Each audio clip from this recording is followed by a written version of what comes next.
What's going on? Good evening, everybody who's tuning in live. We are back with another edition of Coach's Corner. As you can see, I loaded my roster up with some of the finest of the finest. We're going to be talking about some really good stuff. So, just in case anybody is on our Instagram, our Facebook, or Twitter, any other account I believe we on, just go ahead and make sure you just send us a message, chime in, share it, let everybody understand that this is the place to be every 2 weeks. I think we actually took an extra week because of the holidays, but like I said, we back like we never left. Let me introduce my special guest I got around here today. Everybody, once I pass the mic to you, just go ahead and break it down. My number one engineer in the building, Sam Sports B. Do what you do. Let's go. Sir, I have no words. The Ravens lost. I'm chilling. I'm humbled today. I'm just Ah, ah. just got hurt, and the Bills just ran the touchdown backs. God damn it. Listen, man, we rooting for 32 on the Bills all day long. All right, if you ain't root for 32, then I can't be your friend. Simple as that. That's how I go down. Now they already know one of our also, regs on the show. You know what I mean? My man, Big Danny C. Dan, let's go. Let him know who you are. Let's go talk about it. So, guys, Coach Daniel Chamberlain out of Northeast Oklahoma. Do Chamberlain Football Consulting, where I help develop coaches so that they can help develop their own kids. Um, work with the athletic speed and movement, help your kids get the faster agility, speed. It's a 46-year-old program at this point, NFL's very first speed program. We've got it going down. And then I also do a couple podcasts, the Football Coaching Podcast with Joe Daniel and Coaching 101 Podcast with Coach Kenny Simpson, places I go and just talk ball. Each of those is a weekly show, so you can go find them wherever you listen to podcasts, you can find those. Yes, sir. Yes, sir. And I brought on somebody new to the building. You already know, coming live from the whole nine. P, give me a rundown, man. Talk about it. What's the word, man? I'm Coach Paris and Mayor Crawford, head trainer and owner of the whole nine here in Bayonne, man. We run performance coaching, overall athletic skill development, everything from the conditioning, speed and agility, position training, man. I'm also the D coordinator at the Hive, man, Bayonne High School. Yes, sir. Yes, sir. And last but not least, I had to make him last but not least because he had a very impressive season and capped it off with what you're supposed to cap it off with. Okay, so we're definitely tipping our hat off to our guy, Big C, the one and only, the New Jersey non-public B state champion. Just go ahead, sir. I'm gonna just do this while you do your thing. Damn, that was a mean ass intro. All Hey right. man, Look at all the rings. it's gonna be one of them shows, man. This Coach C, four-time state champ. Man, that's four. Damn. Yeah, this about to be this four at DePaul Catholic High School in Wayne, New Jersey. Defensive coordinator. Shout out to the coaches, the players, everybody that got it done. Also, sports performance trainer at Pro Edge in Wayne, New Jersey. Also do receiver and DB development at Pro Edge as well. Yeah, I ain't gonna go too crazy, Dom. I'm gonna be chill today.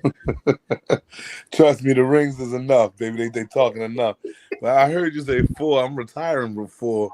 Man, you make me want to get back in the saddle, man. I can't have them catching up to me, P. Yeah. I got to keep an advantage on some of these guys. You know what I mean? That's just the competitor in me just tells me like, he got four now. Jeez, I got to watch my mouth. But that's all good, man. Again, everybody, man, thank y'all for coming to the show tonight, and everybody that's tuning in, watching us. Thank you for tuning in, man. Like I said, we got a really good one. It's that time of the year. Season's ending, all right? And now it's time to be putting your kids in the best possible position. If you're a senior, you need to be looking into whether, obviously, if you're a scholarship guy, Wednesday's your day. Big shout out to y'all. Like I said, I don't know, Dan, how it rolls down there or be and what is going over there.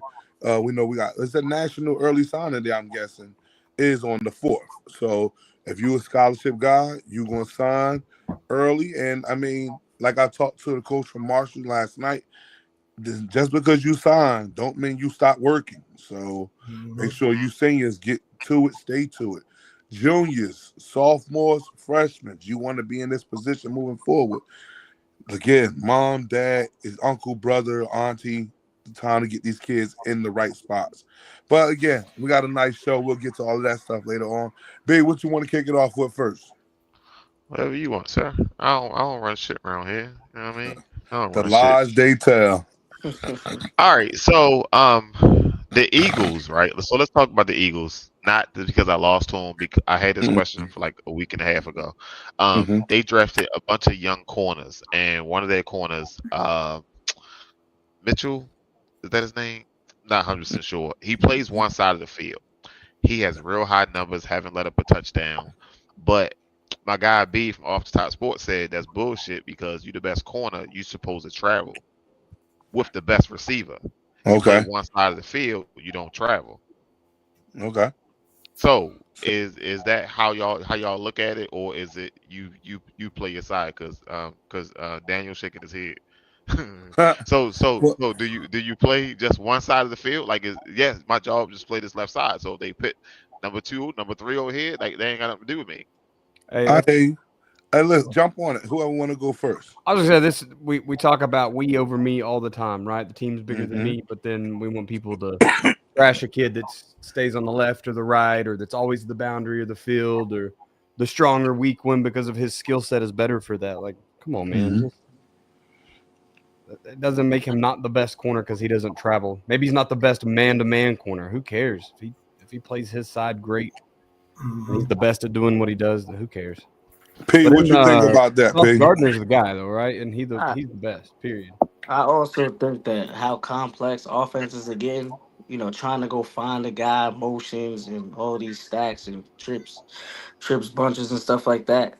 It's harder today to just go travel with a guy and then to go Hmm. be a guy down in and down out. So staying on one side is cool. Yeah. Well, I like what Dan said. Obviously, we preach that we're only as good as our weakest link, right? So everybody got to be That good and understand their job across the board. Because the way we talking about the setup is, if the setup is set up where I need my guy to follow that guy because the offense we're playing against is real prehistoric, then maybe I can do that. But if the setup is where, I'm playing a real complex team, like the guy at the top of our screen over here with the ball, it's very complex. You can't just send a guy to go follow a guy like Desi Jones. Desi Jones gonna be in the slot. Desi Jones gonna be outside. Desi Jones gonna motion across, like you said, Pete, to something different. So at this point, everybody needs to be taught where they need to be in their coverage. I'm gonna go ahead and defer to the champion, y'all. My man C, what you think? I mean, especially with what you had this year, this is a really good question.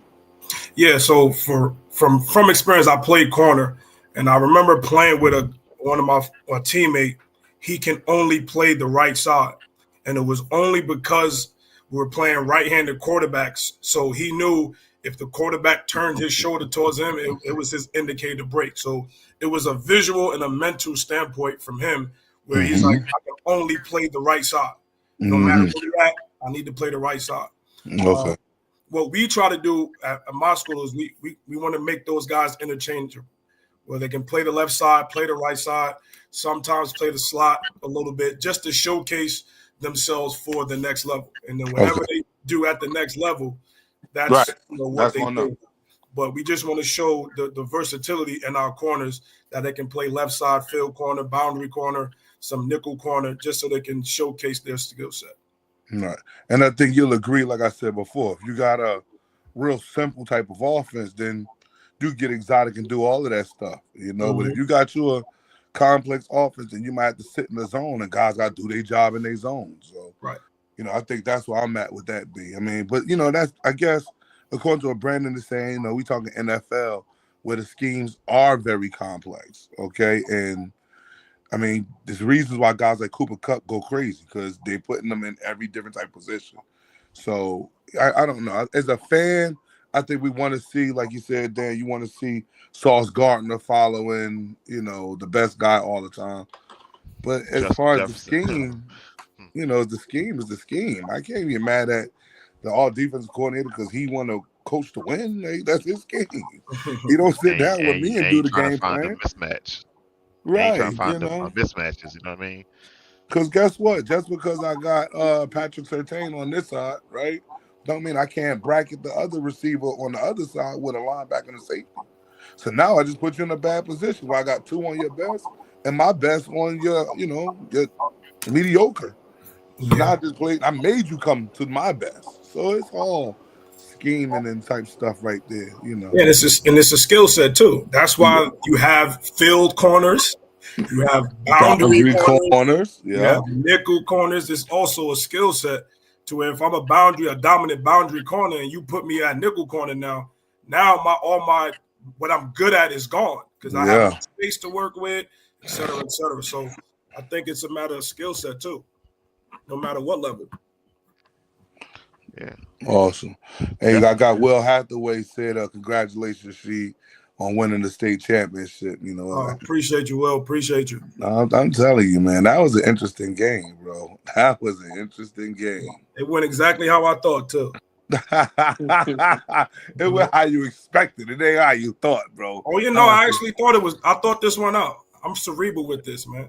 So you knew it was I'm being real cocky this show. I'm just telling you right now. As you should. As you should. Hey, D, I wouldn't expect nothing less, right? Like, as you should. But I'm just saying, I'm looking like, man, this game is going interesting. Interesting. All right, cool. Shout out to Talik Hill, man. He's a really good player. Man. I don't know what's going on, but he's a really good player. He might want to sign up for DM recruiting. The thing is, I think he needs some extra help on that side.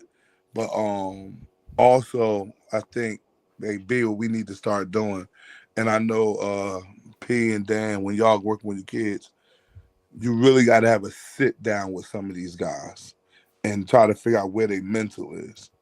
Some guys have these type of mental complexes where the thought pattern is, I should be playing on this level. And I'm only looking for this level. So you get guys that miss out on schools because they're kind of overlooking certain opportunities, but and I don't know what his situation is over there.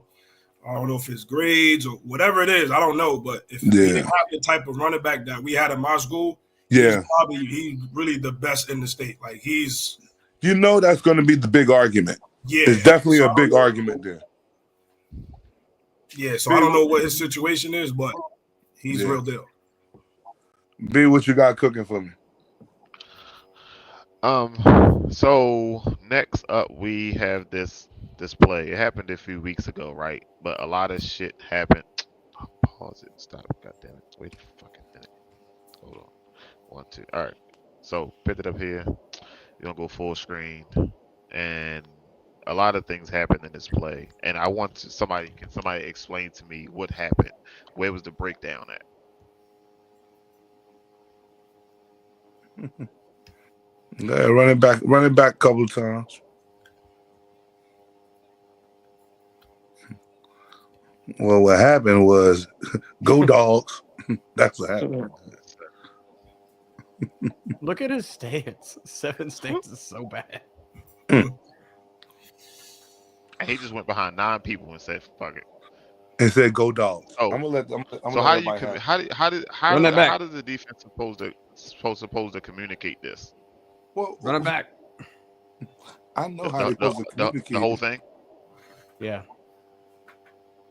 I know exactly what happened. So sad. Go Dogs. Okay, so break it down for us. I defer to my illustrious guest, my friend. What the fuck, sir?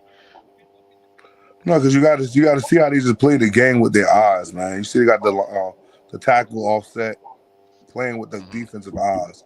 Clearly, they all ran down. Look, you see, got 3 guys running to the 1 guy outside. So there's clearly a big miscommunication from what the defensive coordinator sent in. I know that for sure. Like, unless that defensive coordinator, who probably was there, ain't there no more. Like, that was a really big miscommunication where you got 3 guys hot to the bubble, I think. And your safety, which probably was the guy in the middle of the field, I'm guessing. I don't know. Like, it's just a big miscommunication. Like, they should have been in man, but the formation threw them off. But hey, that's just my opinion. I told you I want to get my guys check it out. I wanted to hear what they got to say. First, I don't think they understood right there who the ineligible guy was. Yeah. Yeah, It looks everybody's eyes are on pre-snap, so I can't see is that 57 there. yeah. First thing you gotta do is know that he's ineligible. Once you Gotta know declare that off that, the this is bat. just a three-man surface. Mhm. There is a buzzing. I don't know where that buzzing coming from, B. I don't know. Yeah, it's definitely yours though.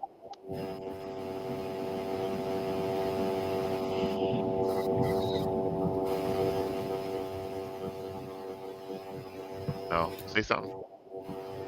No, I muted. Now I'm unmute. hold on. Nope, that's not you, sir. That's Coach Sheed.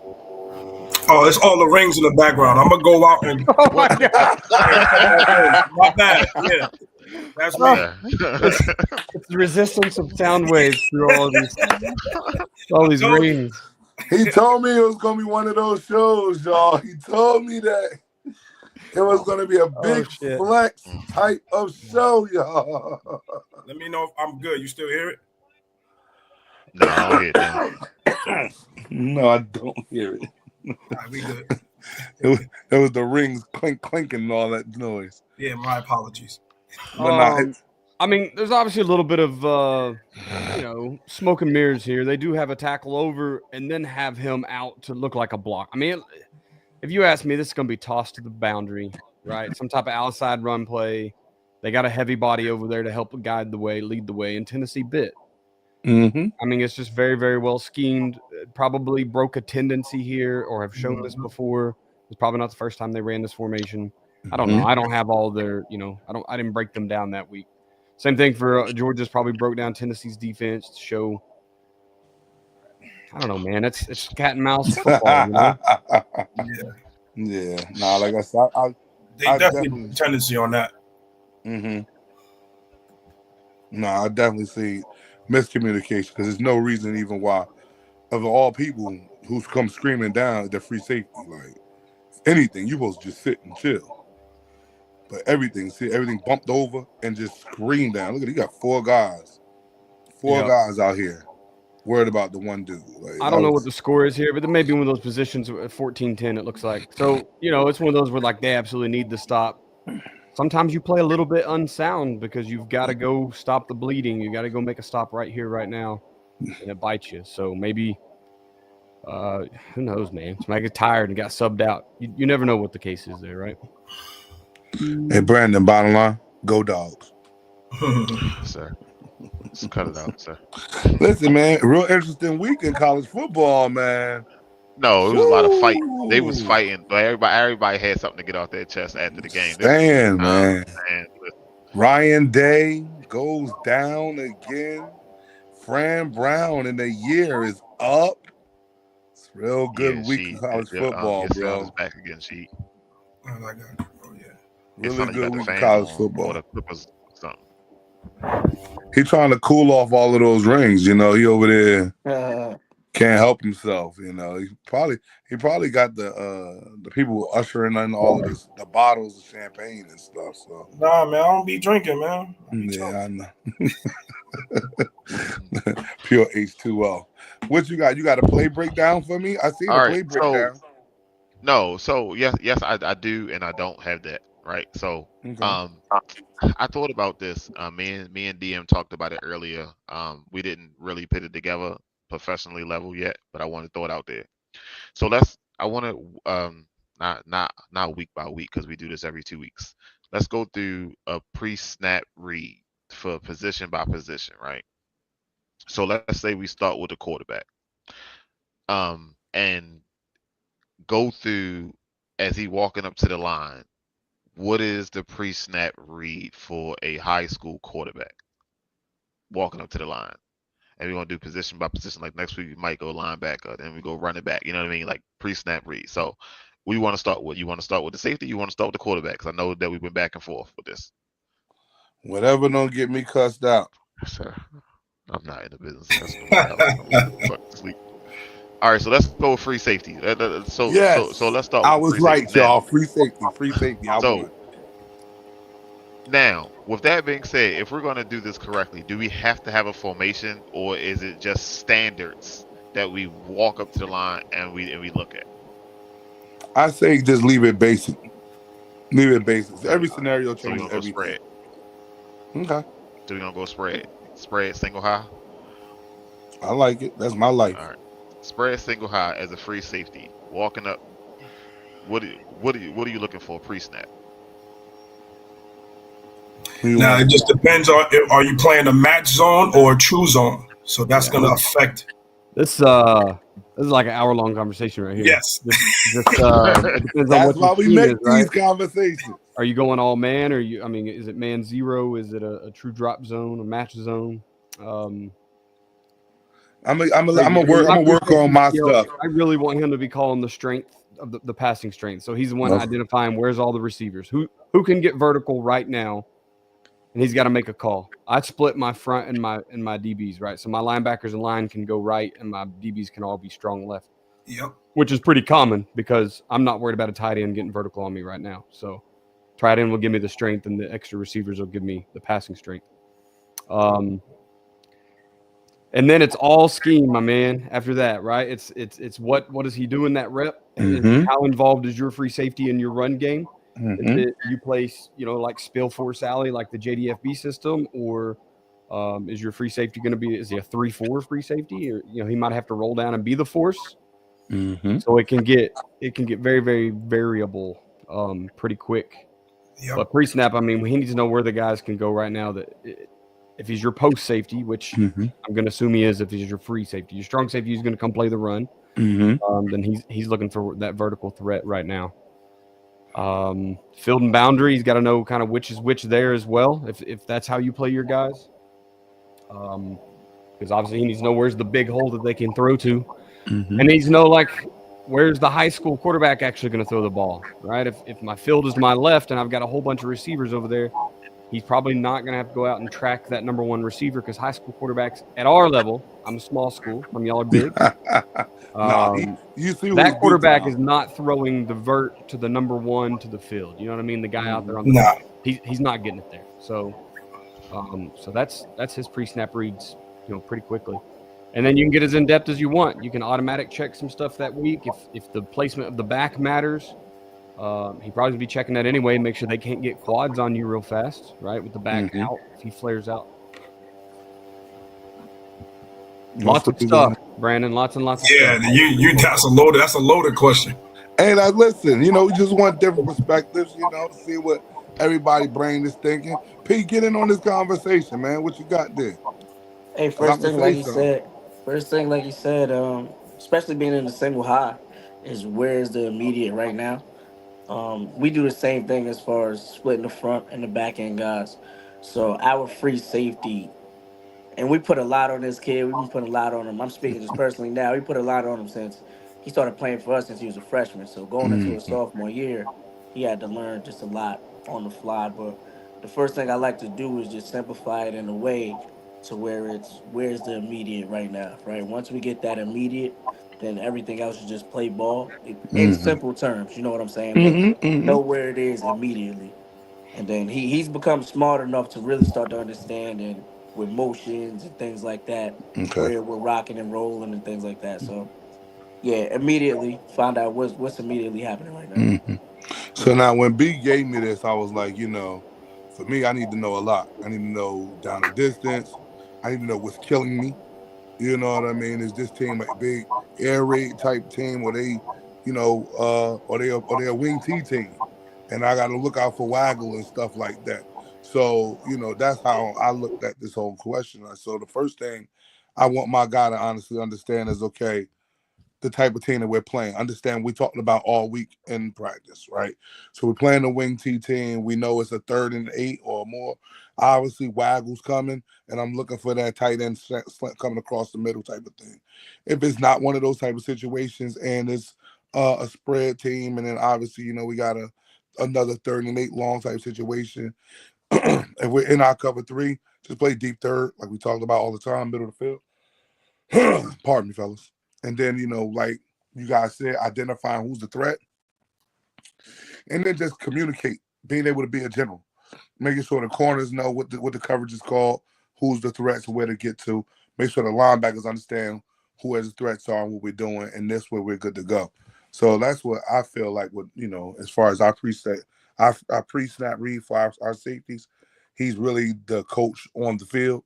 He has to make sure that we kind of got the coverages out. Sometimes even the blitz. You want to make sure he got everything. So that way he just understands who's blitzing and where the hole in the defense is going to be. But that's how we rock it. So Not are bad, y'all boys. looking for I muted you, Coach C, because your noise was getting kind of loud. So whenever you're ready, just push the button. So I had a coach that told me they want a 6'5" safety. They want him to be able to see everything on the field. They want him real tall. I don't necessarily agree that he didn't have to be that big. You know what I mean?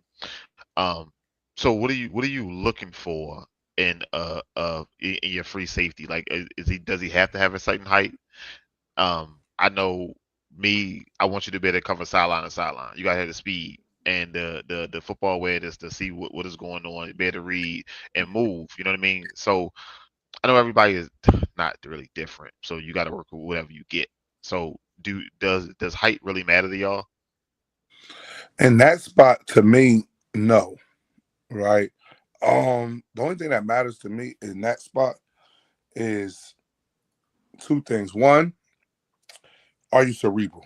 Like, can you understand what's happening? Because again, you have to be one of the smarter guys on the field. And two, are you it's not a fear, but are you nervous? Because I want you to always be my last line defense. So I don't want you too antsy. So for me, it's look at that. See that sheet? I don't need rings, baby. It's like Ric Flair. Whoa! They come out for me. So for me, it's more so skill set over size. In a lot of positions. We talking about high school. Okay, in high school, I don't know, maybe because he's on the non-public circuit, maybe he could be picky like that. But I mean, I've even seen him you just need the best available. So, college might want to be they're looking for a certain size guy. Like maybe that's how they can look at it. I'm with you, Dan. Like a smaller level thing. I ain't really too worried about the height of the guy. And honestly, if I got a 6'5" guy, his hand is in the dirt. But that's just DM. That ain't nobody else. You go ahead and put that guy back there all you want. We gonna run the ball. The best bet is bringing 6'2" or 6'3", whatever, down in the box and let him get down and dirty with it. But you guys, let me know what y'all think about that. I'm big on. That's probably where your best athlete ought to play, right? So if you've got just a guy that can just run the field sideline to sideline and tackle, I think at my level in ball, you got to be able to defend the pass, but we're doing things that are a little more complex than others. So I generally don't need like a drop back in the middle of the field and cover take the two middle guys out of a 4 vert for a cover 3 lookers. I'm not looking for that. We're gonna pattern match stuff. So if he's the best player on the field, he's generally agile. He's got some speed. He has some correction to him. Mm-hmm. He can read a little bit of football smart. So that's kind of the guy I'm looking for. I don't care if he is 5'2" or 7'2". Because he's far enough. He's 12 yards off. I mean, God dang, looking for a telescope, a lighthouse. What are you looking for back there? Shit. So we, that's how we kind of play it there in years that I have been the coordinator on defense. That's what we're looking for, is just the dude that can go. All right. P, what you think about that?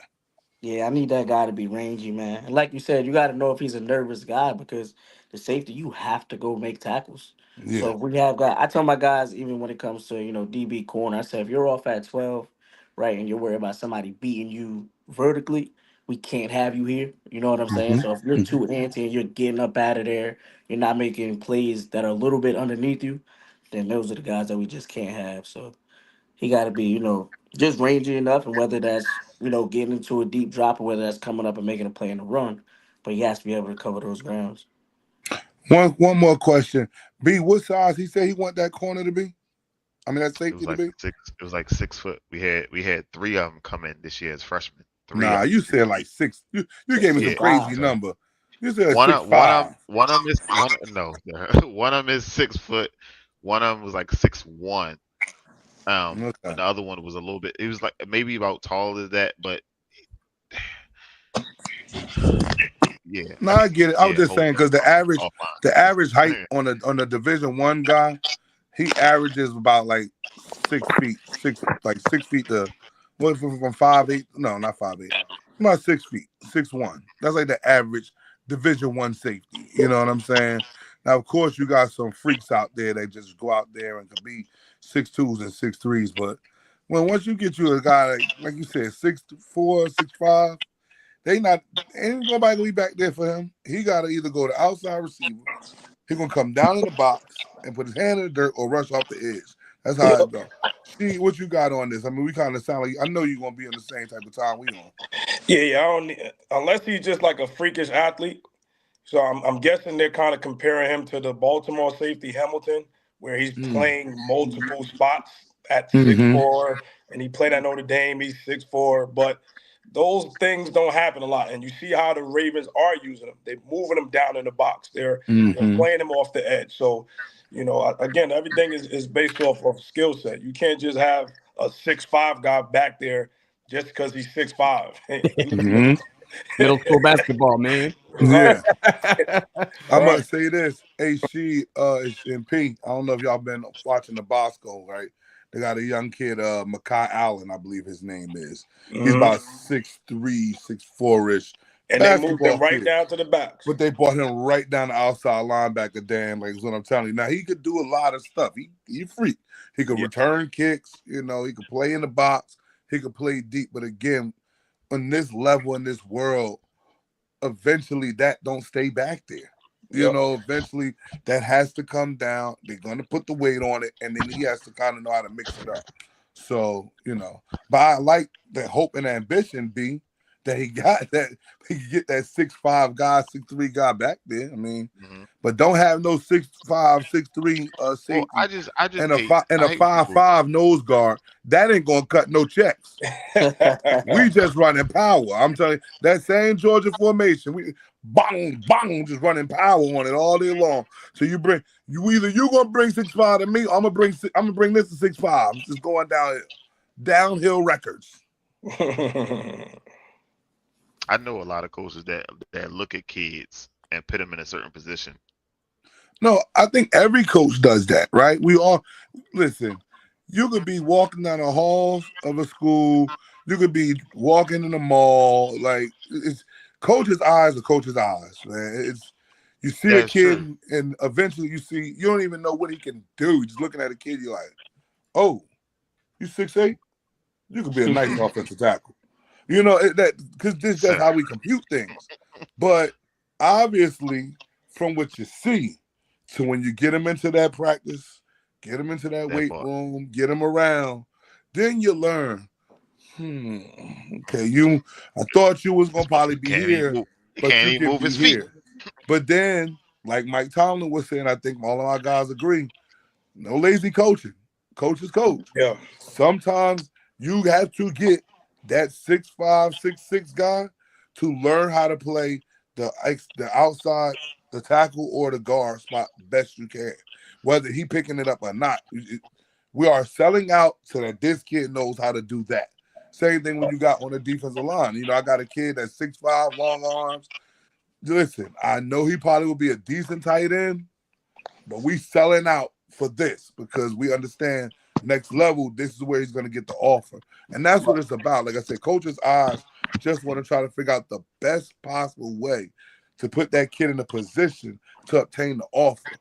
It's our job. Our job is to get him from here to here.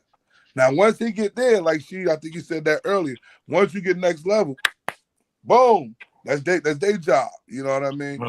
But from the beginning to just getting to that next level, that's where, like I said, you'll see those coaches' glasses come on real good, you know, with the bifocal at the bottom, so you actually look real close in it. That's when you're going to see us really digging in and going, yeah, he looked like he'd be a hell of a receiver. Look, you see his hands, see how long his arms are? Like, you know, that's how it goes. And then, like I said, he proves us right or he proves us wrong. So that's what I know.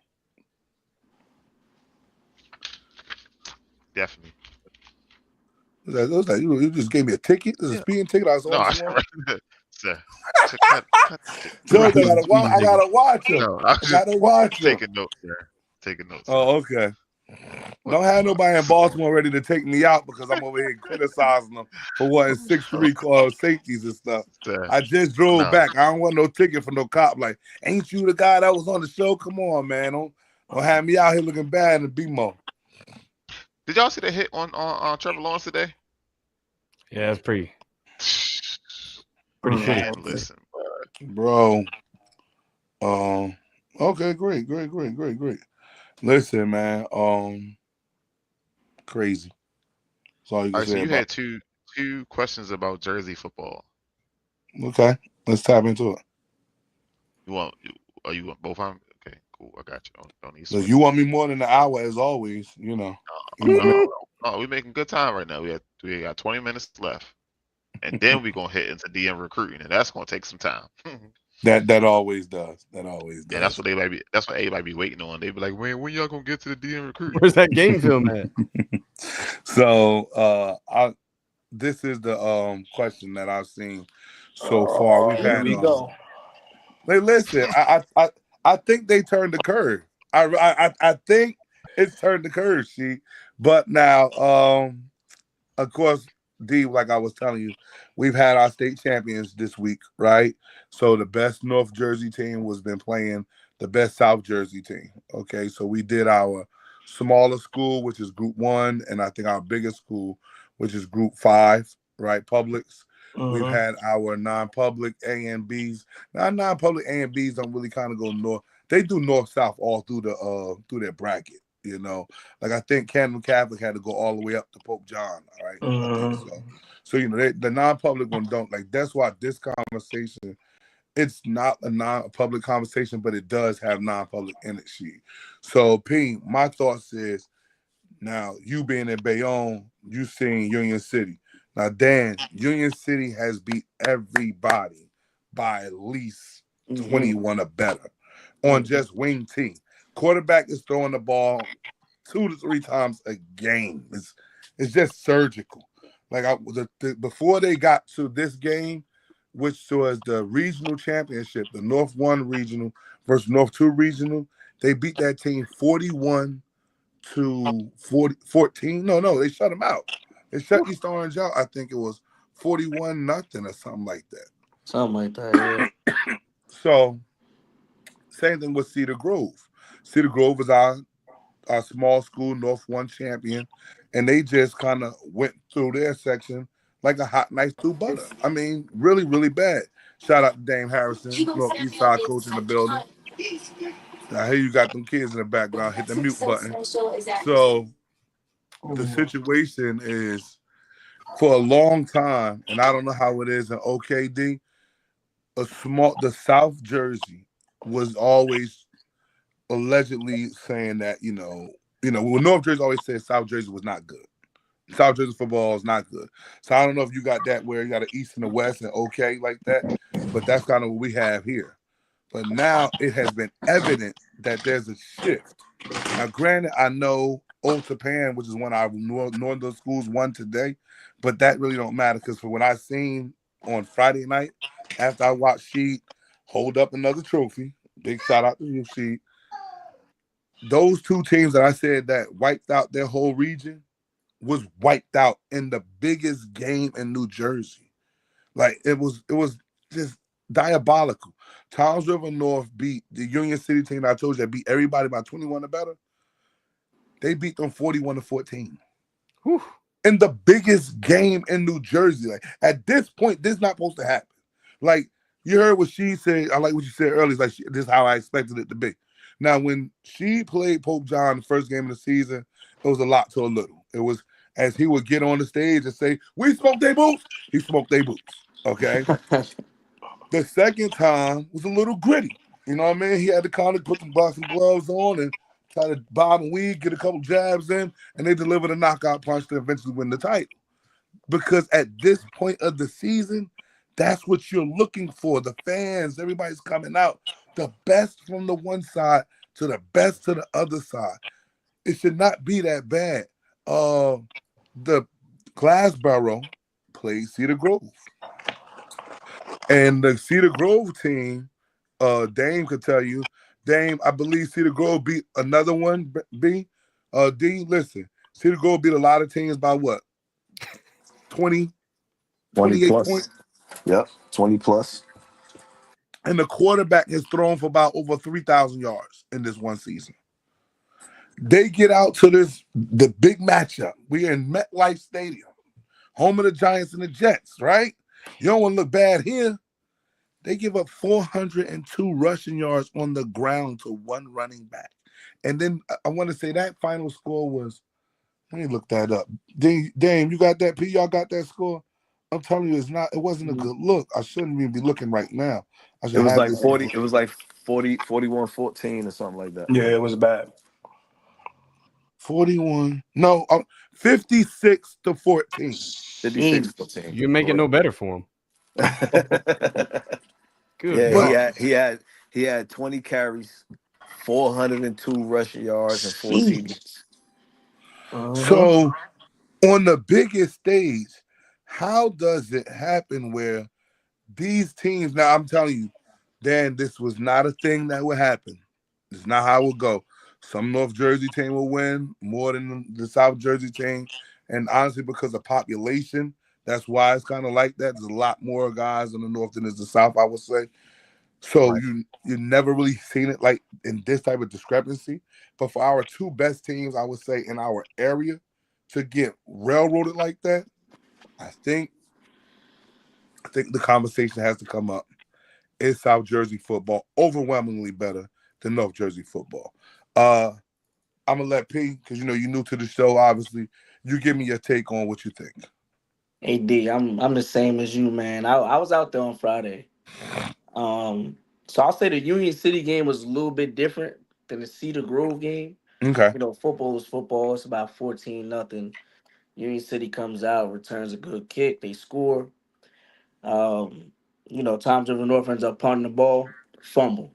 Now fumble shift the game, man. So after that fumble, everything just went downhill. Union City battled tough, but at some point, man, I saw 6'5", 6'6" left tackles. I don't know where these kids from South Jersey coming from, but they big, man. I thought I saw big up here. They big. Yeah. They big. They move in the crowd. And as far as the Glassboro game, that kid, that running back that we speak of, I said from the first carry, the Cedar Grove kids don't want to tackle this kid. Kenny You know what I'm Smith. saying? That's his name, Kenny Smith. They ain't want to tackle him. Nope. He was gonna have a day regardless. You know what I'm saying? So I would say that they were a little more outmatched in the Union City Toms River game. But for the last few years that I did see, I'm a North Jersey guy through and through, but South Jersey looking like they got it, man. So, hey, Dan, I'm going to let you have a little bit of it for a minute. The kid, Kenny Smith from Glassboro, had 20 carries, 402 rushing yards, and 4 touchdowns in that game. In a championship game. In a championship game. Now, trust me, that's remarkable. Now, Dan, how was it in Oklahoma? Do you have it like we have it here, where the North play the South for the big one, or East versus West for the big one? I mean, it's just individual schools or whatever, but it seems like Eastern Oklahoma has ran pretty rampant in our biggest class. So we have Tulsa in the east, and Oklahoma City's north, or excuse me, in the central Oklahoma, but we consider that west because you go past OKC, it's the desert out there, so there's not actual humans or whatever. So very small town football out that way. So the big 6A1 schools, man, the East has been running it for years and years and years. One of the schools I was at last year, Owasso's undefeated going into the state championship this year. Okay. Bixby is the team that probably everybody has heard of just because their offense is hot flying and it's pretty nationally known. And it looks like I think it's Owasso Bixby again this year. That's like the third time in 4 years or something that's been the matchup. I don't know. Bixby's really good. They're 9 out of the last 10. They've won 9 out of the last 10 championships. So at this point, anyone beating them is kind of the it's them against the state. But I think Owasso probably got it this year. I'm not 100% sure. That Owasso beat them to start the season, week 1. They played and Owasso got them. And I think Bixby kind of took that personally. They went on a little tear. So, but no, we don't necessarily have the North versus South. It's East versus West, but the West really can't keep up right now. I figured that. It's the East versus the Now I'm gonna go into this sheet. Now check this out. I feel like as a retired coach, I have to say that out loud. Okay. What? I feel like the reason why this is happening is because the South Jersey guys, for the teams that I've seen, like using Glassboro as an example, they're not going. How can I put it without making nobody feel bad? They understand the mission that if you are good, they will find you. Like I'm gonna say it like that. You know, with the kid, I don't know if you know, Dan. They got a kid named Keon Saab. Played safety at Michigan during the national champion run, and now he's at Alabama right now. He has two younger brothers at Glassboro, right? So it's obviously he understands. Like, just stay there. They'll find you. Trust me. It's because he went. Now it's interesting because he went to IMG, I think, and then he went to Williamsport or somewhere out, vice versa. But he understood the mission. In this dynamic of where we are in North Jersey, the mission is kind of put out there by certain people that in order to get to that next level, you have to go where Sheed is, right? And now they flipping it too. That's a little shot. Right. Now it's don't go there no more. Go somewhere else and they'll find you, but you gotta only go to somewhere else, right? So, you know, look at Dame. Because Dame know, man, and P get it too, man. It's listen, man. So I'm gonna give it to you, Dame, but I just feel like that's why we've seen that big flip, because if you can at least keep some of your guys, then I think it got something. Like, I always use the story of back in the day when Will Hill was in East Orange. He was the #1 player in New Jersey, went down to the University of Florida and played with you, I believe, Brandon, with Baltimore for a good while. Will Hill did his thing. He was the best kid in East Orange and the state. And he went to St. Peter's. And then the other kids went to East Orange. And within their 4 years of high school, they both won state champions. Some guys went from East Orange, went on big time. Some obviously we just talked about how Will went big time. So it made sense then. That's when you had the North Jersey was just wiping out South Jersey in those type of times. Now, I mean, if you're not playing for Sheed or for Sheed's head coach brother, what's his name? Dom, right? Dom Campanella in Bergen? Vito. If you're not playing for them two, why? I'm retired, so I can say what I want to say. It's 4 years in a row in Oradell. You just held up 4 rings. I'm trying to figure out, could we get a return to sender on the other guys? You feel me? Hey, Dave, hey, P, can we get a return to sender? You know, I already sent the memo out to Seton Hall. If you at the Hall, give me a call. Like, you might as well just stop playing, man. Like, them runner-ups. The runner-ups. Damn, you got the floor. I'm going to walk around and shut my mouth. You feel me? Listen, man, I love the topic, first off, especially with the battle between North Jersey and South Jersey, and being that they finally made it a one state champion situation with not having so many state champions, made it really good. So it gives you an opportunity to see if the South is actually really better than the North. And then, you know, not to mention that we do a North versus South All-Star game also, right? So that comes into play. And then you take the best of the best from the South and the best of the best from the North. But now the dynamic changes because you get guys that's going to college early that don't really play in the game. And then so you really never get that dynamic. So you never really get to really see. But if you look at the overall best of the best, they don't beat the North too much.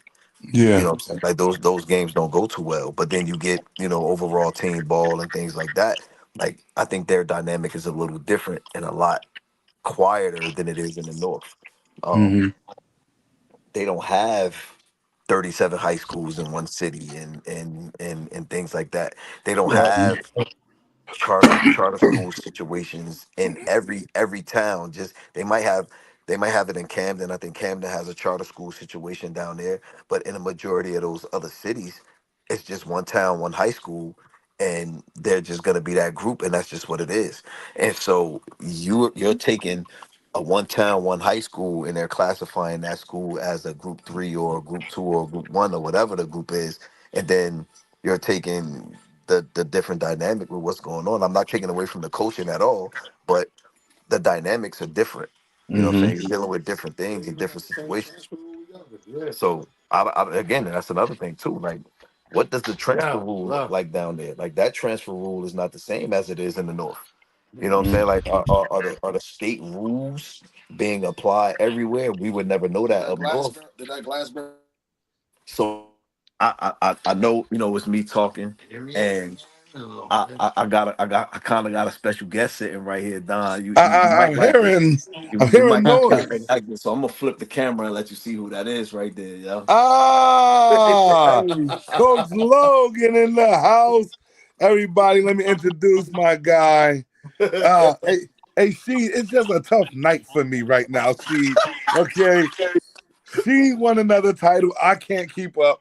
My guy here, Brian Logan Jr., won the Soul Bowl from against my alumni. Man, it's just no fireworks, no fireworks That for was them. huge. No fireworks for them, man. But big shout out to you, Lo, man. As you can hear from the conversation, we talking North versus South. Clearly, you're in the South versus South. You're clearly the better North, right? So we kind of got that out the way. South killing it. Yeah, but now I'm gonna ask you because I remember last year. I remember it was like 2 years ago. You guys against Mountain Lakes, I believe, big championship game, went head to head, really good matchup, and then Mountain Lakes had to play Woodbury, I believe, that time, and then Woodbury just like dusted them off. Now I also think that we all agree that styles do make fights. That's it for sure. Styles do make fights.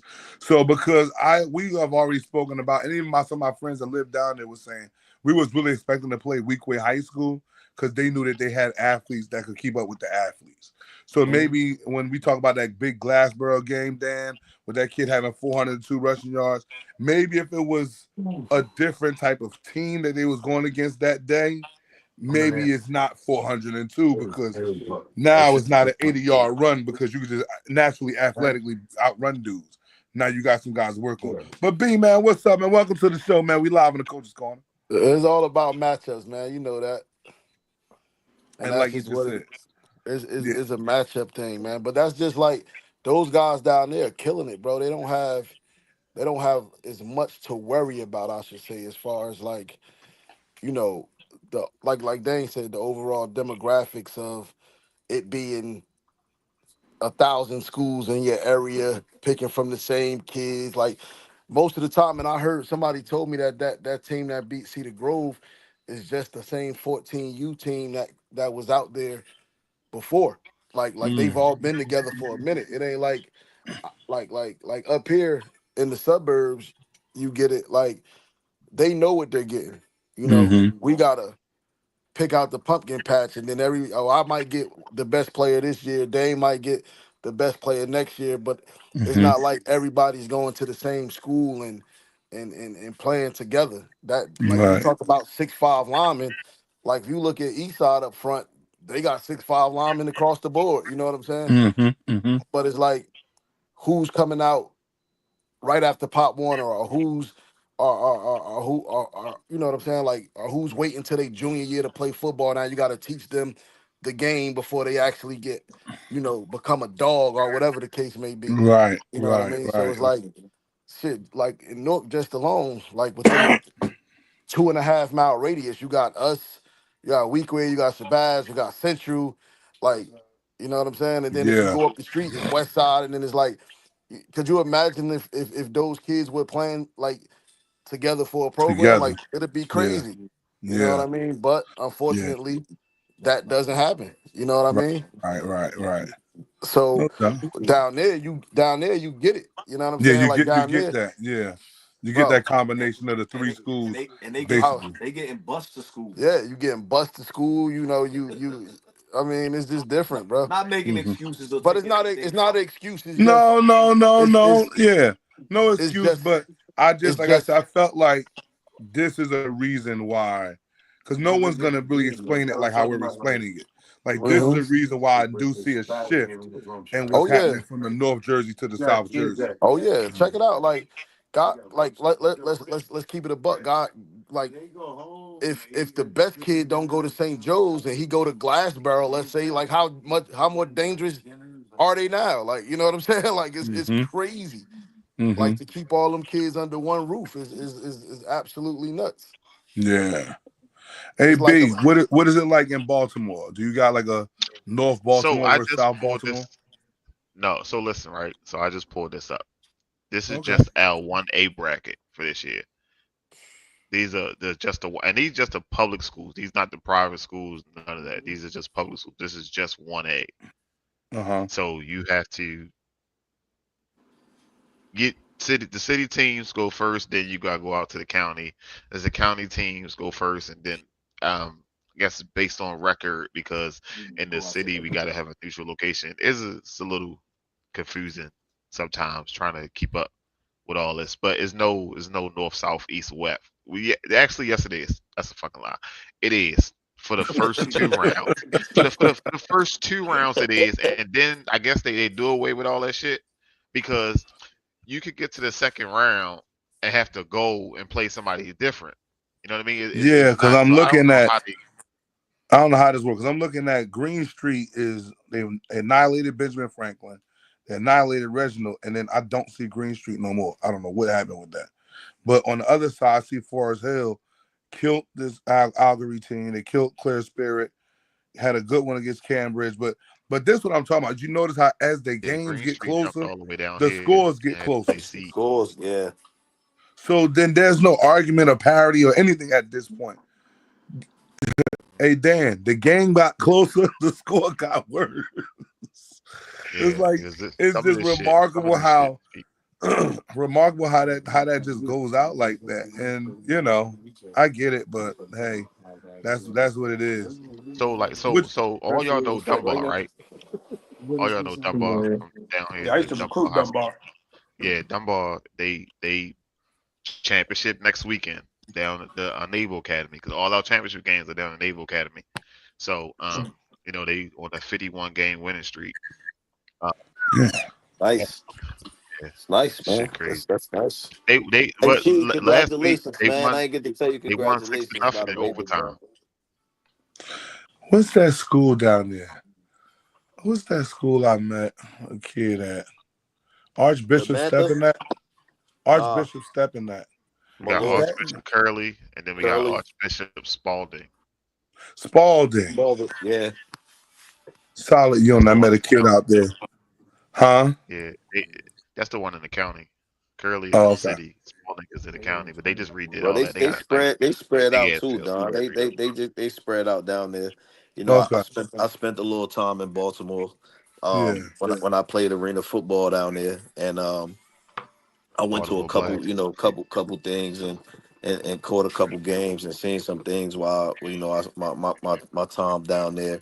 And it's very spread out down there, but then they still have the city dynamic. So Mm. in Baltimore, there's a bunch of schools, but then on the outskirts, you do have the same situation, and it's interesting because in certain states in the local cities, it's just jam packed, and they try because there's so many people, they try to spread everybody out instead of just keeping it one high school or two high schools.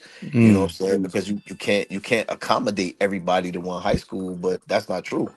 If you Right. bust Yeah, them and you create the actual space, then you kind of filter it out. I wonder what that system actually looks like, or who makes the decision on how you create the dynamic for that. You know what I'm saying? Like that's just something interesting to think about. Like, who is the person that's saying, look, you know what? In the city right here, there's gonna be 12 high schools. and then we're gonna add another high school every year. So by the time you get to a certain amount of years, it's just like, you know what I'm saying? Like who the person, because somebody is getting paid to make that decision. Somebody's Uh-huh. getting paid to make that decision. And it's just interesting, you know, and I'm speaking on, you know, just our dynamic alone, but you'll have 37 high schools with two more high schools getting ready to open up. It's going to put us at 39. And you got 39 high schools, and you only got 7 schools that have football, right? So then you got 7 schools that have football. So everybody is looking for who's the dude. And then some coaches don't look for the dude. They're looking for somebody that's just hungry that they want to turn into a dude, right? And you got some guys that a tourniquet into a dude, and then you got the street agents, because I'm gonna call them that, right? That'll get into the guy that you turned into a dude ear and get him to transfer and go to another school. And now you got your developer program, and then you got your program with guys that's managing talent who call themselves coaches, and then you got those guys that are actually really coaching kids, and kids just stay there off of where they are and what they're doing, right? And so it's just very interesting to me because somebody getting a check somewhere, and I just wish I knew who it was so I can Well, actually, you know what I I'm saying? think they got paid already. That was a Cammy Anderson organization that bought that to Newark, and I think Oh, have mercy, my good distorted. brother Rashid, thanks y'all for that, for adding that extra dynamic to divide and conquer, because that's exactly what happened with that situation. But Yo, it's now, very, it's interesting, man. It's just, you know, I would love to see the city drop but down to a 3 high school football program, and I'm saying 3, yeah, yeah. and mark my words, so with 3 high schools in the city, every single high school could be competitive. Mm-hmm. Well, you know, I think long as you have the support from the city as far as policing that thing, we know how that could go. We're talking about urban community. The community also got to be involved and wanting to make sure that we understand what this mission is about. And then, you know, you get that, then you got a happy paradise. You don't get that, then you get the whole, well, some guys are going to go here, some guys are going to go there. And that's just what you got, you know. But like I said, I just wanted to definitely touch on that subject. I'm probably going to move forward with that subject in a latter fashion. B, what's the other topic that I have, B? I'm Uh, a mute Dame in a minute. yeah, I was ready to say, damn, you about to go. I mute myself. I got you. Oh, I got because see, this is gonna lead to my training type of aspect. What we got going on. I'm telling you, AP, dive into this, bro. Dive into this. Yeah, That man. that is a topic right there. Oh my God. Oh, don't worry about it. Don't worry about it. Dan, because you know, Brandon always thinks I'm just gonna be a New Jersey conversation guy. You know, I always got to bring you into the loop. I appreciate it. Appreciate it. Of course, of course. Now, high school football and AAU basketball. If you understand what AAU basketball is like, it's all about a show. It's all about cameras, glitz and glamour. It's all about give me the ball, clear it out. I don't care about nobody else on my team. And as long as I'm a guy like, I don't know, Bronny James or whoever one of those dudes are that was those dudes, you go out there, you win and get big money and crazy deals, right? Football is not like that, because we need 11 guys to be cohesively in sync with one mission, one goal, right, to get the job done. But I'm starting to see a lot more mixtapes on football. I'm starting to see a lot of pictures and stuff going. Hey, B, I'm serious, man. You see these guys. But if you do a deep dive into their team and their record, a lot of those guys don't hold up the trophy at the end. I think, Sheed, you might agree to that, right?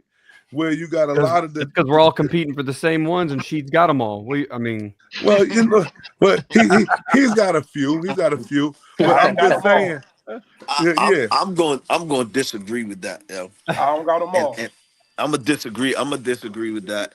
With the And AAU or the Sheed? and just with the look. So Okay. you have to one, create the dynamic that the kids like, right? Mm-hmm. And so if the kids like that and that's what they're into, then you have to get into what the kids are into to try to get the kids to gravitate towards your program. But Like, we can't lose the standard. I'm not saying that. So Some and the guys, reason The the reason standard why is over I'm here. getting into it, right? So I'm kind of taking it personally because instead of me just doing a regular uh photo shoot with the kids and doing all that stuff, right? I decided to do something a little different this year. I went and took pictures of my kids on a lot of the monuments in the city, right? Around the whole entire city to show that my program is a part of the city because my program gets treated like it's not a part of North. Part of the city. You Right. understand? And so Right. we taking pictures in front of City Hall, in front of the military park, in front of the things like that, showing the different monuments of the city. And it's not for the just for show. Yo, my school that I'm coaching at never made the playoffs in the history of the school, and for the first time this year, we made the state playoff for the first time ever. So there were things that we had to do. You know what I'm saying to the kids? Oh my God, they doing that, they doing that. Like the kids, they look at it, but then the kids still don't make the decision on what school they go to. It's the Right. parents. You know what I'm saying? So I'll have a conversation with parents. I talk to parents. Parents like, you know what? I like everything that you're doing down here, but my son going to St. Joe's, or my son going to Don Bosco, or my son going to play football at Weekway, or my son going to play football at a Shabazz. Like Right. at the end of the day, you can still create the dynamic, but that don't necessarily mean that you're going to get the kid. Like I get Okay. what you're saying from that aspect, but you know, it is Okay. what it is. Okay, so let's play. Let's play double. Well, Marketing your team. Go ahead, Dan. No, Dan. I want just you want to to go. say that the good that coach is doing there, it can't. Those other guys are doing good too. I would imagine, right? We can't get into us versus them as coaches because then it would almost seem as if you're discrediting some other staff that's probably also putting in the work. Right. So number one, kudos to you, coach, for trying something different, getting outside the box.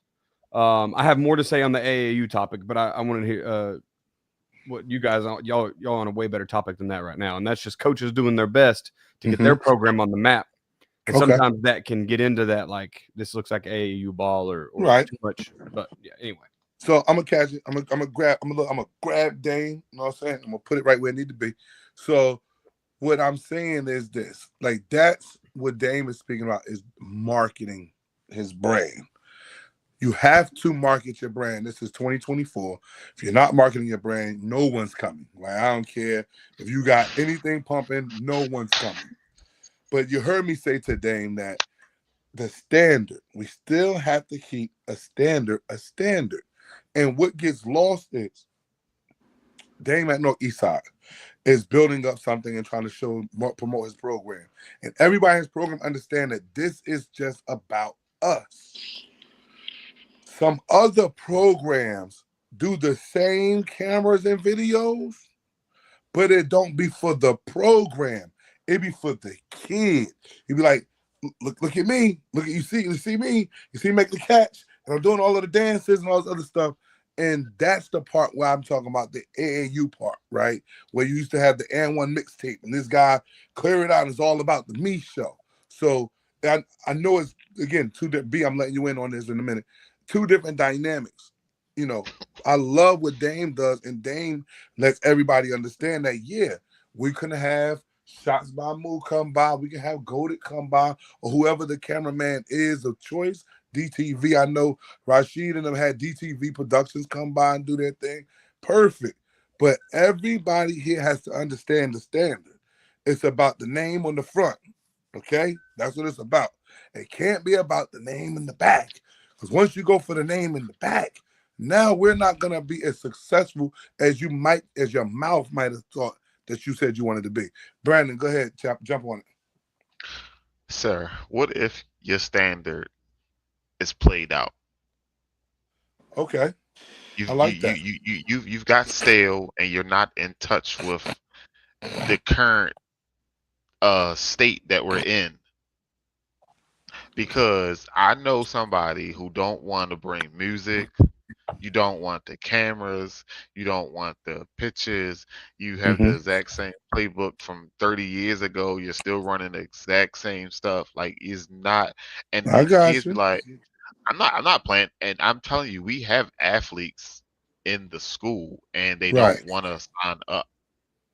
Okay. I seen this at the youth level as well, at a rec center. you got 95 kids in the rec center, but you going all the way across town to get kids. You can't get 22 kids out this rec center to play football. Damn, You got to go all the way shit. across town to get kids. Like that's crazy, and everybody And knows. y'all sound like y'all got to That's open it for tough. DM. But hey, Don, Baltimore has indoor football. Hey, P, we going to Baltimore, baby.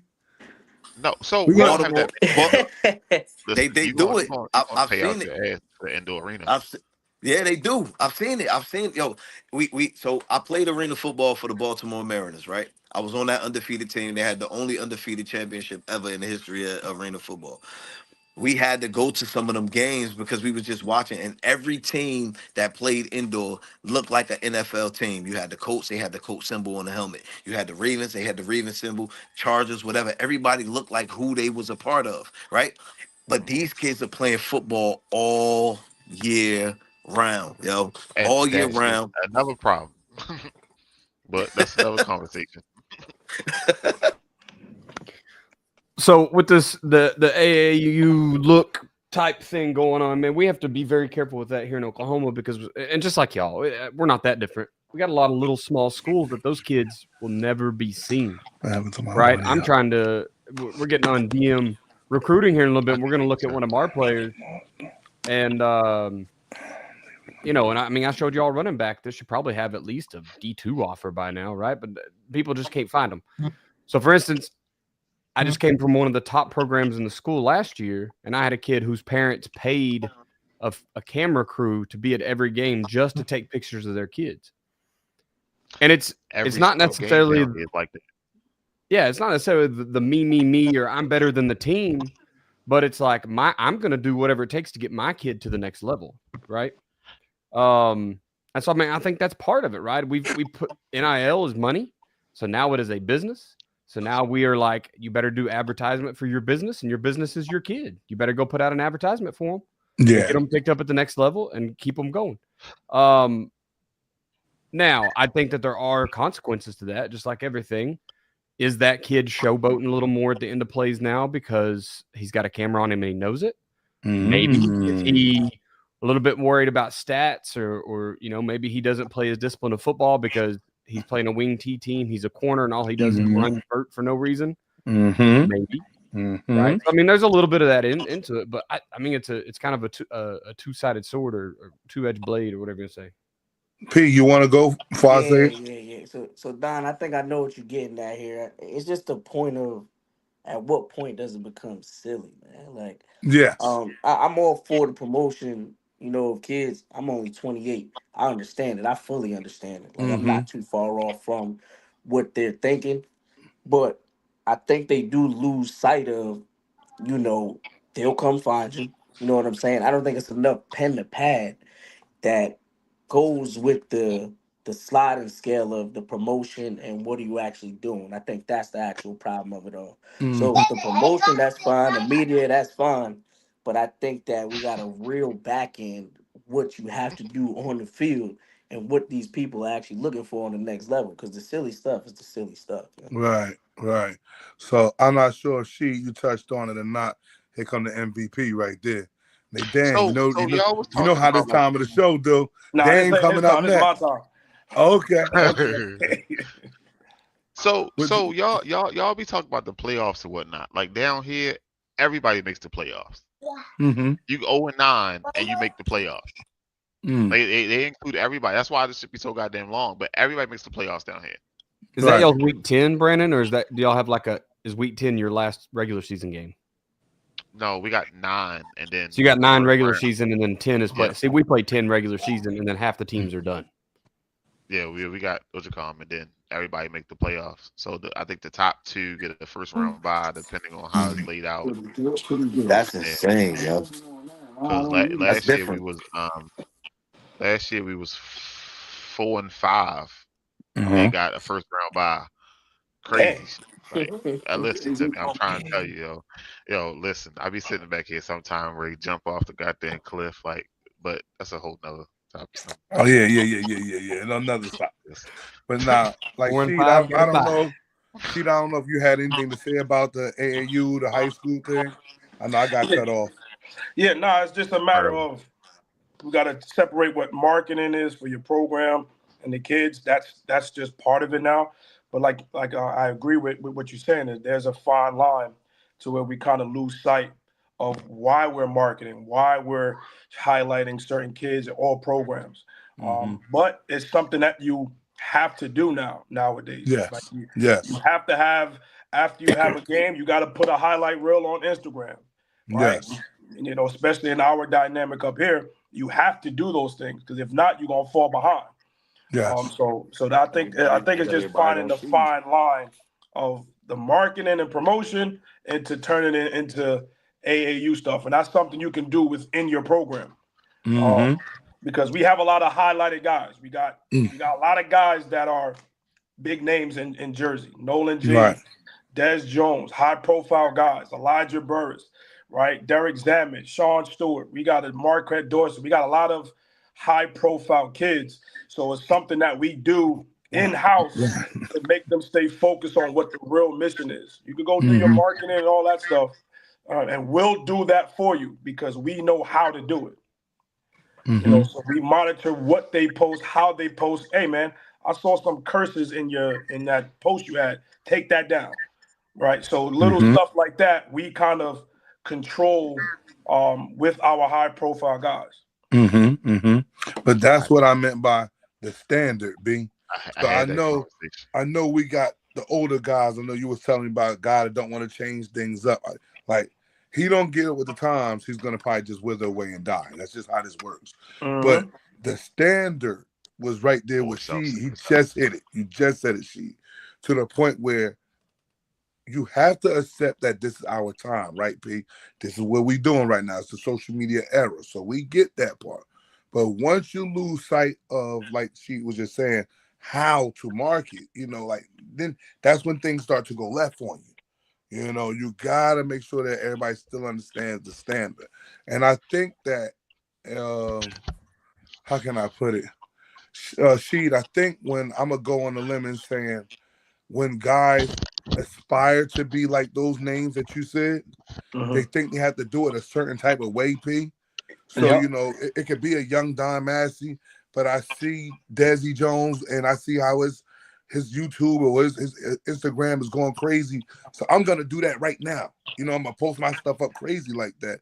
But you're losing sight of how Desi got to where he's at and why it's being marketed like it's marketed. Everybody their own road. And you got to travel your road. You can't travel Desi road trying to be Don. And Desi can't travel Don road trying to be that. So it's just one of those things, I think, that I would like coaches to do more talking to their kids. Keeping the standard.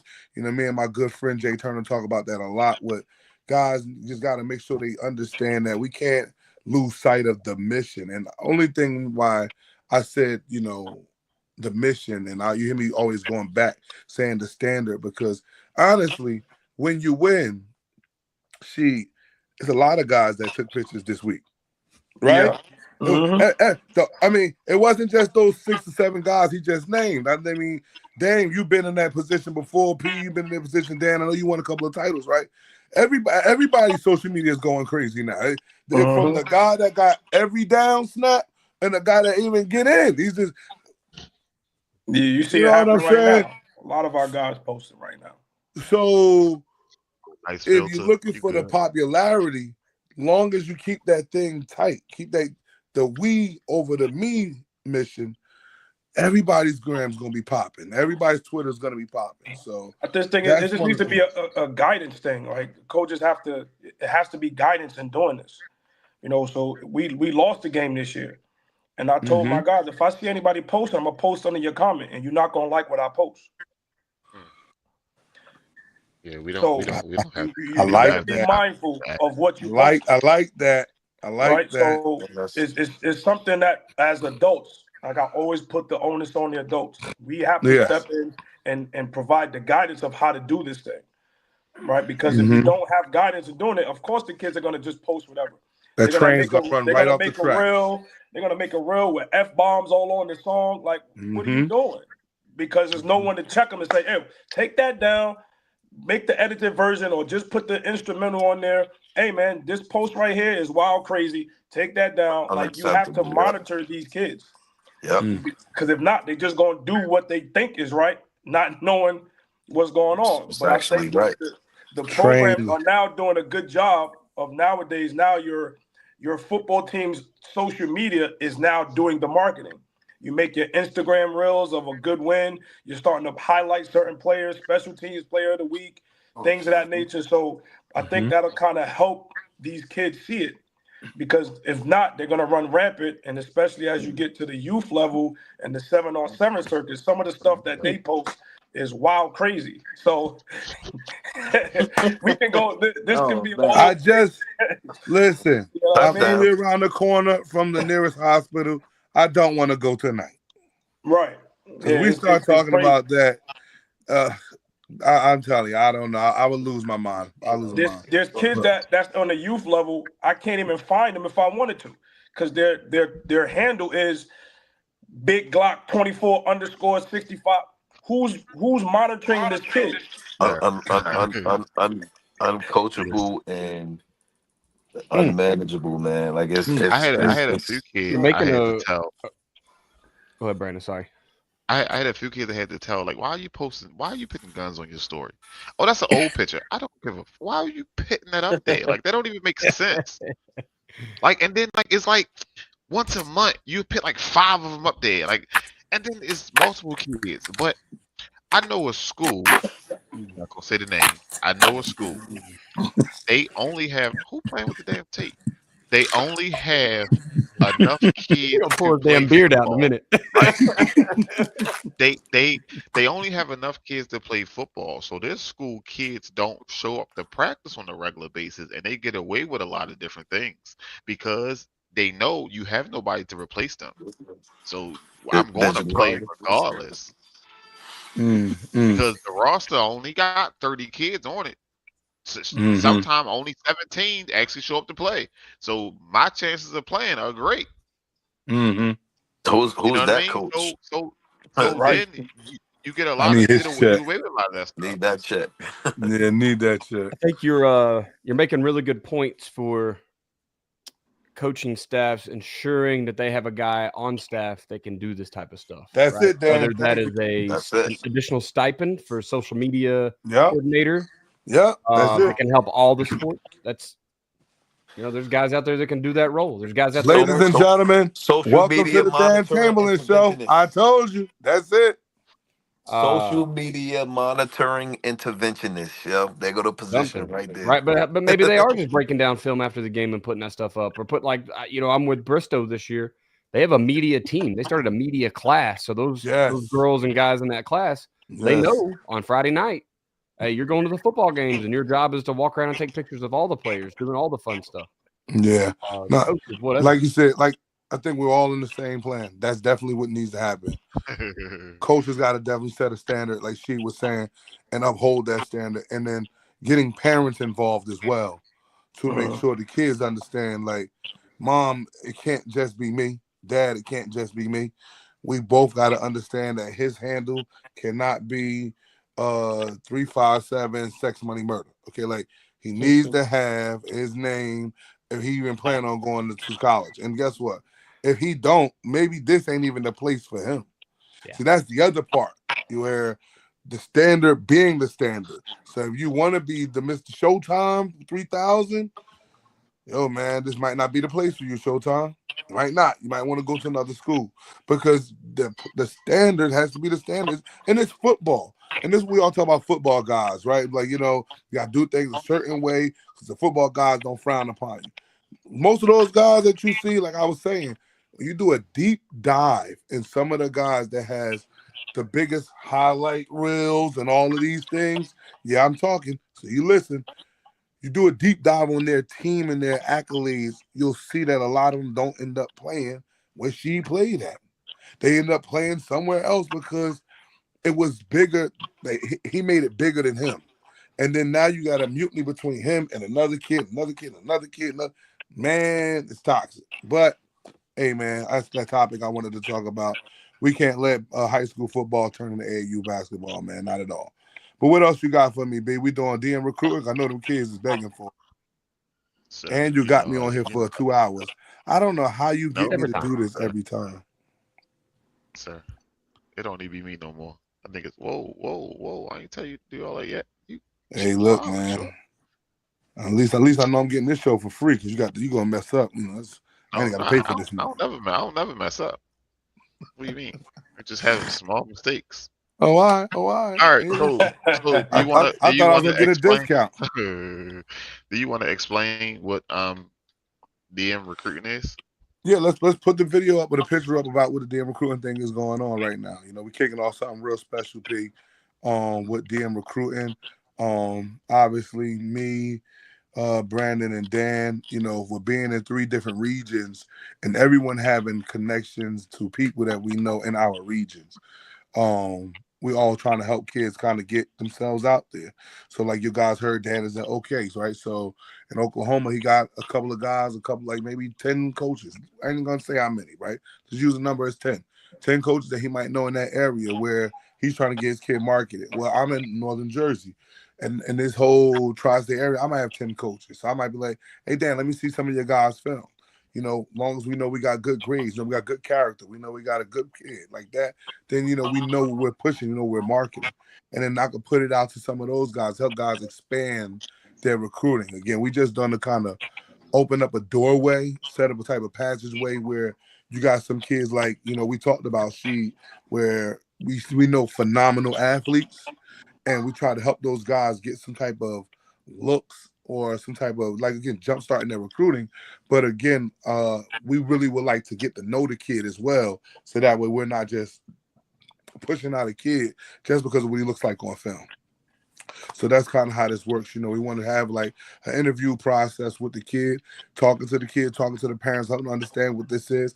This is no guarantee that it's going to be an offer, but this is a guarantee that as long as we all work together, you'll see a spike in his recruiting. All right. And so we asked for about 3 to 5 clips, clear cut clips, with yourself highlighted, right? Got to highlight yourself. My bad. Hey, listen, don't worry. took care of We it. working. Trust me. Remember, my guy was jacked up too. So, that's how it goes. But, No, we when you're a good narrator like Dan is, you don't need to highlight yourself. He gonna let us know where you at. This is true. So 3 to 5 clips of your best work, okay? Coach, you shared just look for the guys that's just violent, right? Look for the one that's it. I shared that with my kids. Like, look, if you're the wrong kids highlighted. If I see violence, that's where my eyes are going, right? Exactly where my eyes are going. Yeah. And so, like I said, we get your first name, last name, the grade you're graduating, the high school that you're attending, your Twitter handle, and your email address. Obviously, we're going to have a Google Doc with all of the extra information on it. So this way, once we get the film sent out, we can also send some more stuff out to the colleges. But we're going to preview a couple of guys here. And then, Pete, also what we do here is try to do a breakdown of the film between all of the other coaches. So now you can kind of be able to tell that kid, hey, so as I'm looking at the film, this kid, he might need to start, getting a little lower in his stance, getting, his pedal is not right, just helping the kids like that. So I tell a lot of the guys, hey, when I get your film, understand it's going through the microscope. Reason why, because before we send it out, we want to make sure we're sending out a good product, And that's our DM recruiting thing. I hope I wasn't too long-winded. I see you yarning, man. Don't yarn. I'm the one that had the long day. I know. I've been up. I worked all last night. I was at JMU Marshall last night, so I don't want to hear that. I don't hear that. And I had a good time. Listen. Thank you. All right. So, Coach She, listen to me. I sent out the stuff. People was like, "Yeah, put me on the show." I sent them the 2 shows, the one where you explained about highlighting yourself, and the one where you explained about making sure everything was clear and the name and all that stuff. They ain't watched the whole thing. Hey, listen, man. We know you got the children of the corn over there, man. Don't worry about it. One of the kids sent me 20 clips. I said, "Yo, I just need 5." But can you pick the best 5? Yo, listen, right? Yeah, may not cost you a little, may not cost you a lot. but it's gonna cost you. Yes, sir. I'll pick All right, out the so 5 let's go. clips for you. Yeah, but you know what's crazy though? Some of them kids don't know. Right, They right. don't. They That's don't why I know. said it's no problem. That's why They you don't just know. jump right in here. They think every play is a highlight, and it's not. Just because you win it don't mean it's a highlight. Yeah. See, That's this true. fit now. See how fast it go? Right. So we already lost the first one. So number 51 is Isaiah Rogers. 51. See how fast this go. Shit, I thought we was looking at number 7 right quick. Yeah, I thought I was going to running back. You said number 7. The one who made the tackle in the backfield. Yeah, Oh, that's shit. exactly what I'm talking So about. Like this is Green Street. The one you was looking at, DM. This is Green Street. This was their homecoming, Okay. and But we lost this game. he, This is crazy. he didn't highlight himself. He didn't put an arrow on himself to let us know who we looking at. So So I will explain that off air because he can't really do it. No way. no problem. Look, we just Yeah. breaking that down. Like I said, I also want to make sure we get his high school up here. he fire off the ball well though. Sorry. 2025. Okay. This is Reach Partnership. I got you.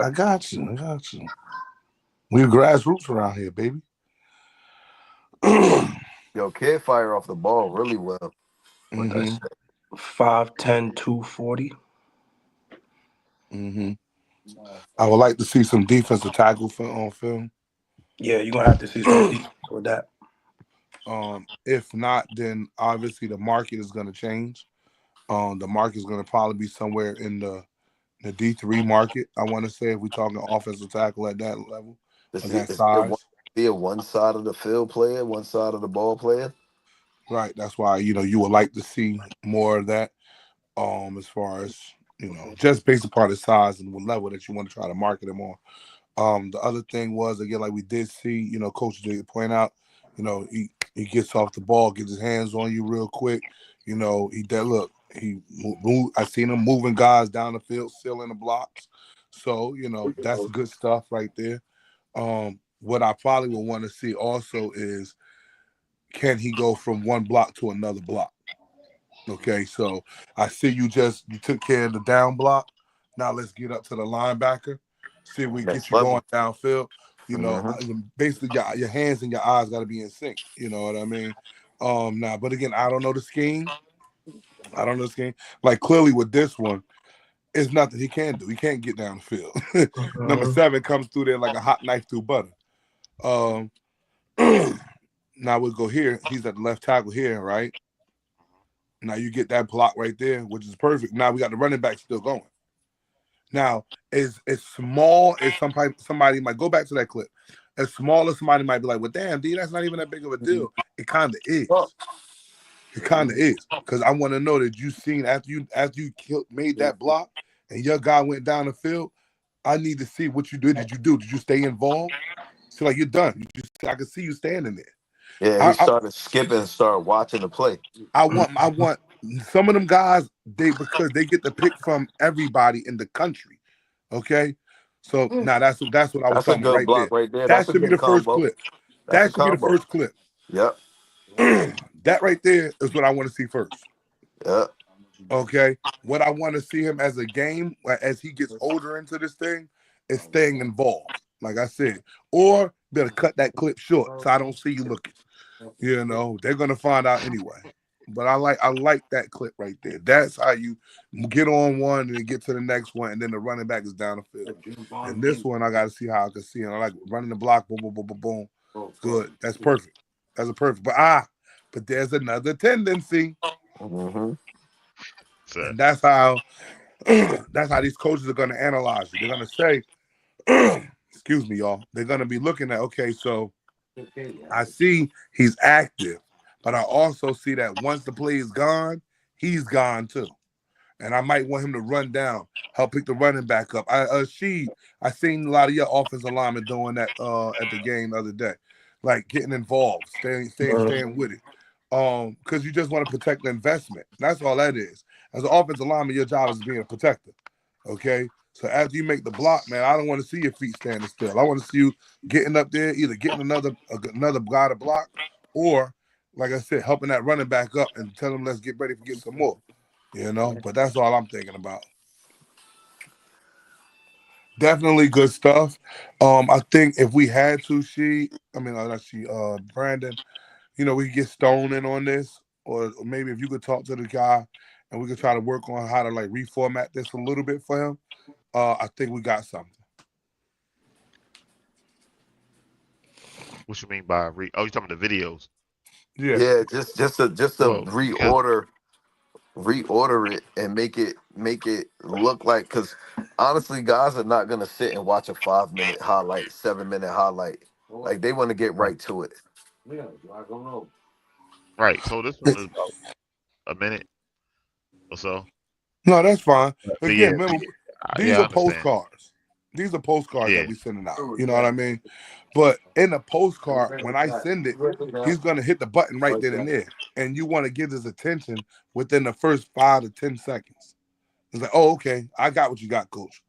This kid looks like he can play on my team, or he can't play for me. But I think if you talk to the coach over this one, he could play for them. So that's what we want to do. We just want to get that type of thing set up. I got you. Okay. So what you got ready? next? But yeah, I'm ready. All right.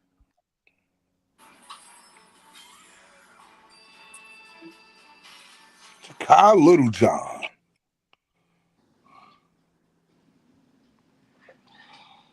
I'm gonna let y'all talk about my boy Kyle.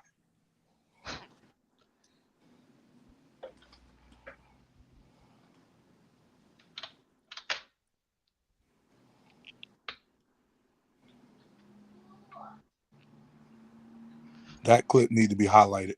I was about to say that should have been the first one. That's a play. I think that first clip was against us. Comes against you. We play. Better than ever. Rare problem. So that's Kyle Littlejohn out of Irvington High School. Really good athlete. Go back. Yeah, that's against us right there. Oh yeah. Trying to come in, but so, but like you can see, inside backer. Yes. And nickel. I see it now. Never mind. And that's due to size. Like I said, you know, just try to have a kid be marketable. You know. Yep. Like now, these clips like this, I'm gonna say this. These clips like this, I wouldn't like to use. You gonna fuck him up, dude. You know, I wouldn't like to use them because again, you know, I want to kind of catch it where it's clear.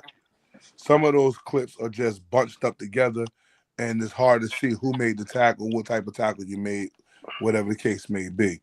He looks like he's got really good vision in traffic, though. That one on the goal line, you know, he just kind of weeds it out, and then I know he takes on the block of that GT counter. He hits the swabber, but you know, he blocks destructs. He gets off. He comes out and makes the tackle at the line of scrimmage, or maybe for 1 or 2 or something. Mm-hmm. Got a couple interceptions here. You know, it's good that he's got the hands and he can get in those pockets. It's like y'all got him schemed up pretty well too. Like this right here, I mean, for him to read, and then he's just there, boom. And I know they got they've got pullers supposed to swab him out. And I think this is the GT counter, if I'm not mistaken. Oh, it's Buck. Buck action. But see, I mean, for the block destruct there, he doesn't let the guy seal him inside, and then he comes back, makes tackle. That's great vision to me. And getting off a block is something you need to put on film. So that's good. What you got, Sheed? Yeah, they based on his size, they're gonna project him as that overhang player that everybody's playing with nowadays. You know, that tweener safety, like you say, he's doing all that block destruction from the inside. So that'll be great in today's game with defense, being that overhang player. And when he hits you, going backwards, which is good. Mm-hmm. One-on-one tackles, man. One-on-one tackles, baby. Mm-hmm. Yeah, he he'll be projected like an overhang player. He's Cool. 5'9", 195. Yeah. Mm-hmm. No, really active. Got really good numbers. Okay, Great grades. let him come on free off the line. Yeah, great grades with this kid. And those are the other thing that we asked for a little bit with this whole damn recruiting process, that if parents could get an unofficial copy of the transcript, it also makes it easier to market as well. Because again, once we send this postcard out, we want to be able to let the coaches know if you want more, we have more to offer without just let me give you a phone number, right? So this is definitely kind of what we're looking for, is how we want to market this guy. It took forever to get that ball. But that's just a setup. Who we got next on after that one? All right.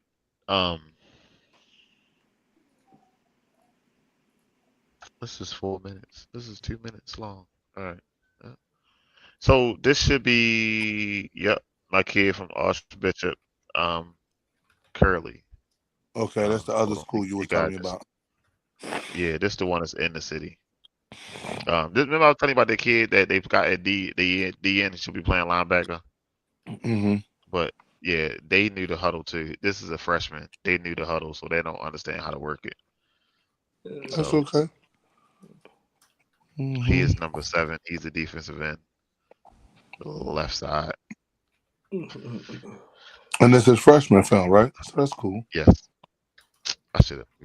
God damn.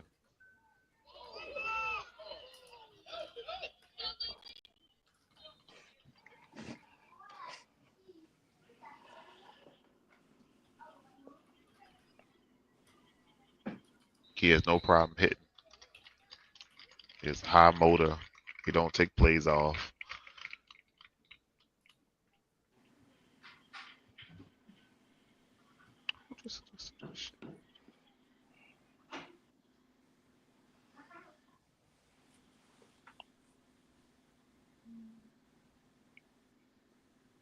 Cameraman need work.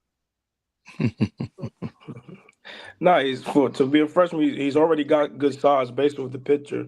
You can put some weight on him too. So this is all like a projection right here because he's a freshman. You can still see the motor that he has. Yeah, he got a motor. You can see that. You can see that. Put him at defensive end. I mean, middle linebacker, and just let him go. But a kid like this is somebody like, oh yeah, this could be like a next up type of kid. Like, yeah, I got something in the bag because he already got a motor. He already has good size. Like, yeah, I like him. Mm-hmm. He got family in Jersey. Let me stop playing, man. How many people watching on YouTube? I bet his father watching right now. He gonna call me as soon as this show over with. Hey man. Yo, hey, listen, depending on where he at, it's a 2-hour ride, 3-hour ride. Hey, we said this was recruiting. You know what I mean? It's exactly. Sometimes it's help the kids, sometimes it's help the coach. He probably laughing right now. Get ready to text me. I bet money. Yes, but like we said, we can see that this kid loves it, the game. He's all in on wanting to be a part of the plays. That's why you see him at running back doing things there. Shifty as heck too, look like as a running back. Receiver, put him at free safety, put him at wide receiver. His first step off the line, I'm telling you, if you don't touch him at the line, he's leaving you. He's gone. His acceleration is dead. He looked like he want to run into people. Like that's even when he was at running back. He just want to run into people. Mm-hmm. I like that. You don't even know how long it took me to tell him to stop. You don't have to make contact every time you see somebody. Yo, you don't have to just want to. Hey! Listen, don't tame the beast. Yeah, just teach the beast how to make that guy miss. That's all. Yeah, don't change his outlook on aggression. You take away his aggression. Yeah. So before his teams he on before, he was the only thing they had. So if you got 60 snaps, 55 of them going to him. And every play you just bam, bam, bam, bam, bam. Then you playing defense and you hitting and you hitting and you hitting. You don't come out the field. You wear down, but you gotta don't take away from it, add to it. Like every play don't have to be you running somebody over. It could be a move and then easing the guy up and easing him into you running him over. Like let Yeah. him keep his aggression, you Yeah, know? even that clip right there, he making people miss. Those first two cuts, he doing that, but he Yeah, want to finish running through somebody. right. Which is the stuff that you're looking for, Right. you know. Yeah, I told Yeah. him See, that's what I'm saying. to Like send me he some got of to the move ones where he Jersey. getting double teamed. Nah, he got to move to Jersey. You see his last name O'Neal, man. He might got Dane might got some folk in North there, Mo. Might be Yeah. related to Big Shaq Diesel out here. I'm gonna have to make a phone call, man.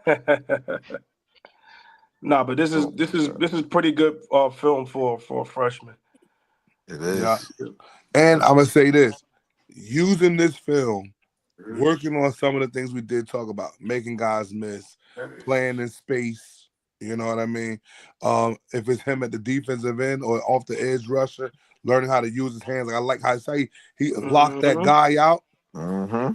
Like these are things that you want to see from defensive linemen or edge rushers, that you just get to come up the field, lock them arms out on a guy so you can Yeah. maneuver to get rid of him, block destruction, and then get to the tackle like he did. So it's definitely some good stuff. I don't know who is his trainer, but I'm available. You know, And I'll be this is traveling. first year playing defensive end. Yeah, but he'll more so be an edge rusher as time progresses. Because on this level, you put your guy where you got to put him at. You know, if he's my better athlete, I'm gonna put him where I need him to just kind of be effective at. I'm guessing, obviously, as he grows, 5'11" freshman, even if it's an inch a year, you know what I'm saying, he's gonna be 6'2". You know what I mean? If you're talking 10 pounds a year, he's now 195, 6'2". You feel me? So, and those are really small numbers too. So it's just a matter of him understanding which life is going to be eventually as he gets older. But sticking with a nice trainer. I don't know if he's going to do another sport.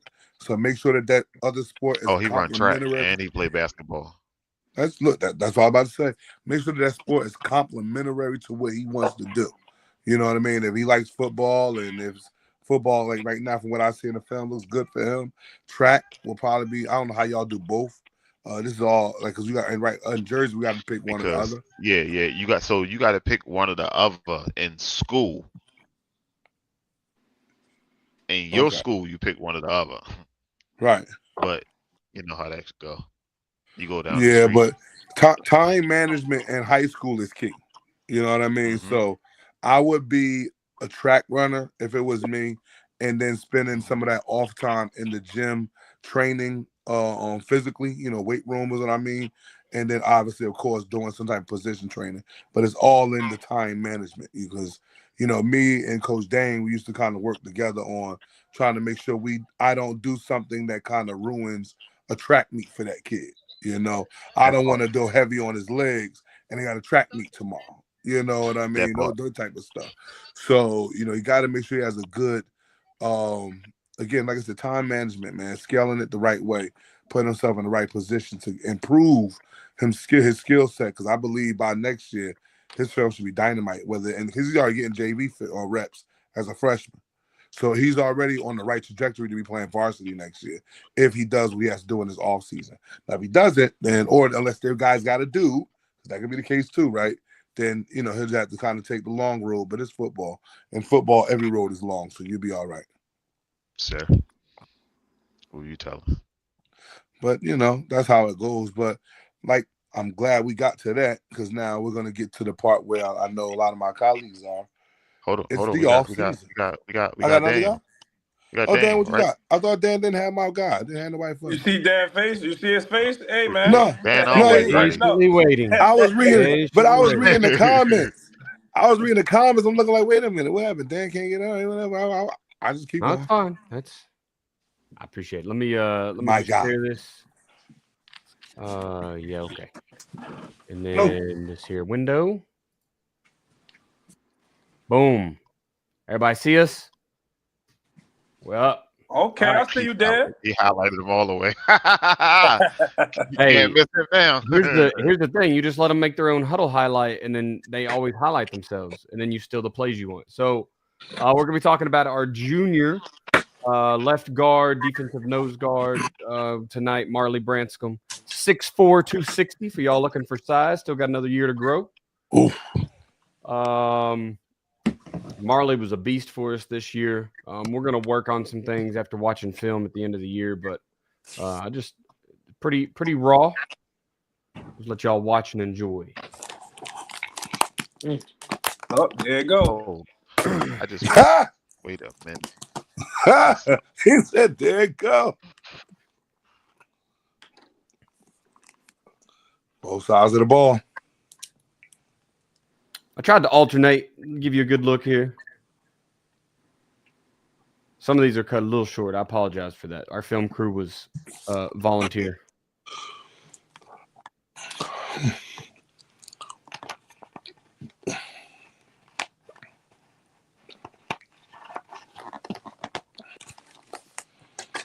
Oh, a little stunt action. Okay, big fella. Yeah. So right now, What the fuck? I ain't see that. I ain't see that in a long time. Me neither, man. That's a small school shit. You think they are the New York Jets? yo, he caught me right in the middle of my observation. I said, "Whoa, what the hell?" Oh man. I can't. I'll let it roll again. Y'all can just tear it up here. Yeah, nah, he got a lot of potential. Just based off this first clip. Damn. And with that size, and he got another year. Yeah. He's got to work on his aggressiveness sometimes. He's got a couple, kicks that are rather soft, but He looks like he liked the finish though, yes, but that's a good thing. yeah. Definitely. That cat right there's a D1 defensive end. He was having to kick out. He was tired that night. Choked the shit out of him. Yeah. That's not a bad pressing line, but yeah, definitely I would see him as an offensive lineman, definitely. Mm-hmm. He bends With really that well. size, it's a lot easier to sell him as a guard or a tackle. Yep. He bends really well, and his first step is very quick. Mm-hmm. Mm-hmm. It makes me laugh every time I see this kid. Every They time. roll right into the block. Oh shit. Yeah. He definitely. I definitely like him in the interior. I like how his hands are active and on. I like how his feet are moving. I like to see that. You want to make sure you got active feet, active hands going on. Like we talked about finishing, the first step, getting the guy on, putting him to the ground. Even on those kickouts, some of those kickouts aren't going to be flatliners. Right. But the fact that he attacked the inside shoulder of that guy to get that crease for the back, the positioning, I like that as well. I think that's another good thing about him. And like you said, with another year, I think everybody here will always understand. Obviously, the off season is going to be big for him. The camp season is going to be huge for him. Yeah. Huge. We're going to run him through a couple O-line, D-line camps this year and let him really learn. And that team was a flex bone for the last 10 years. And this year we went, more single wing style, kind of this multiple offensive look. So I know you were talking about earlier about combo blocks and coming off of blocks. We didn't zone a ton. Yeah. And, we coached him up, just stay on your track. If you get a hold of somebody, you don't let go, right? So Right. Less combos. We taught it a little bit, but it just wasn't any clips that showed up. But today. at least we could see him moving. That's what you want to see. You want to see, is he one of them just big stumps that's going to be at the guard, or is he going to be a guy that can move? He can move. Yeah. So that's what you want. And like, I try to get some of my offensive linemen to understand that as well. Like, the times have changed to putting the big 6'5", 285 guy at the guard and just hinge all day. Like, you have to be able to move. Like, you have to either be able to pull, like I was talking about with the other kid, get down, block, and then get up to the linebacker. You got to be able to move, because if you don't be able to move, then it just kind of shows that you might be lazy, okay? Right. And on that level where people are really working to try to play, regardless of what level it is, 1, 2, 3, JUCO, you're probably not gonna play, So you want to try to help those kids out to understand that early, that if you can kind of like get yourself active, your off season, active, jumping rope, big like that. That would be the number one thing. Jumping rope as a big man. You know what I'm saying? We do dot drills. You know, right leg, left leg, those type of movement drill. Any type of movement drill, I feel like for one of the bigger guys is key because it just gets them kind of being agile. Everything's about being agile and athletic right now. But I mean, I know P, you got a nice off-season regiment coming up with your guys. I'm gonna give you some time to talk about that sheet. I know Pro Edge and you guys about to start jumping off things like that. We're gonna talk about that in a quick minute because again, like I said, after the evaluation of these films, and then I know for the Jersey guys, if you're looking for somewhere to go, I'm trying to bring these guys to the forefront so you guys can kind of see where you can go. And all work and good work. So let's make sure that we understand that, you know. Nah, for real, I forgot a good mentor of mine told me don't mistake movement for something, but I gotta get that shit back. But all work and good work, you know. And you had guys that go places, they train, your parents putting out, you know, good money, and you still not in a certain space, you know, and you're not the expectation where you thought you would be. Let's talk about the freshman, B. He doesn't have a good off season. Now he's still back on that JV circuit and looking the same way how we looked at today. It's like, well, what did you do all off season? And that's what some coaches are going to ask. So, you know, and because of rules and standard, a lot of coaches of those teams can't do much. So you're really dependent upon you really being independent and trying to find the right training. Okay, so that's how that works. And again, like I said before, scheduling is everything. Making sure your schedule is set up where you get rest. That's a part of training. Where you're getting that rest, where you're getting the good training in, where you're getting good lifts in with your team. You know, if you're doing, like I said, another sport, that's being done. But it all has to kind of be in sync because the grades still have to stay on a high level. We cannot afford for grades to take a dive after the football season because you know how that goes for some athletes as well, right? So that's how that works on our side, you know. But like I said, I'll talk about what I have going on right now. It's a every Saturday and Sunday type of training at Center Court Sports, 14 Depot Place in Montclair, where we do a little bit of both. I have a physical training section that goes on for an hour, and I have a position training that goes on for another hour. Okay, and we have trainers to pretty much fit every position that you are trying to get training in. So we have a linebacker coach, we have a offensive line coach, we have a running back coach, a quarterback coach, a receiver coach. Like, so we're something different that I'm branching off. Again, this is something new. So if everybody don't come, trust me, that's fine. I'm trying to build this thing to work the right way. But it's an indoor turf facility in Montclair, all right? And so it's just something that's going to cost you, I think, about $30 a session. But again, consistency is the key. Because honestly, the price really don't matter. These are investments. So as in making that investment, you just want to make sure that you're making the right investment, you know. So that's what we have going on in the DM as far as the training side. People can follow me on DM Football 258 and on Driven Minds on Facebook. I will have flyers going off left and right. I'll probably have a meet the trainers thing going up so that way people can kind of see who's inside the gym. But again, that's just something that's food for thought that I have in the Essex County area. Pete, I'm gonna let you take it off. Tell me what you guys got going on your side. 100%. I appreciate it. So this year we're doing something a little different as well. Going in with just top down skill training.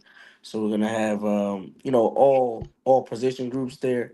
I'm a DB and wide receiver guy. We're gonna be doing it for a few weeks, 8 weeks at a time, Saturdays and Sundays. And what we're gonna be doing is every Sunday we're gonna get those same guys in, whoever's in there. We're gonna be having, film sessions and board work as well.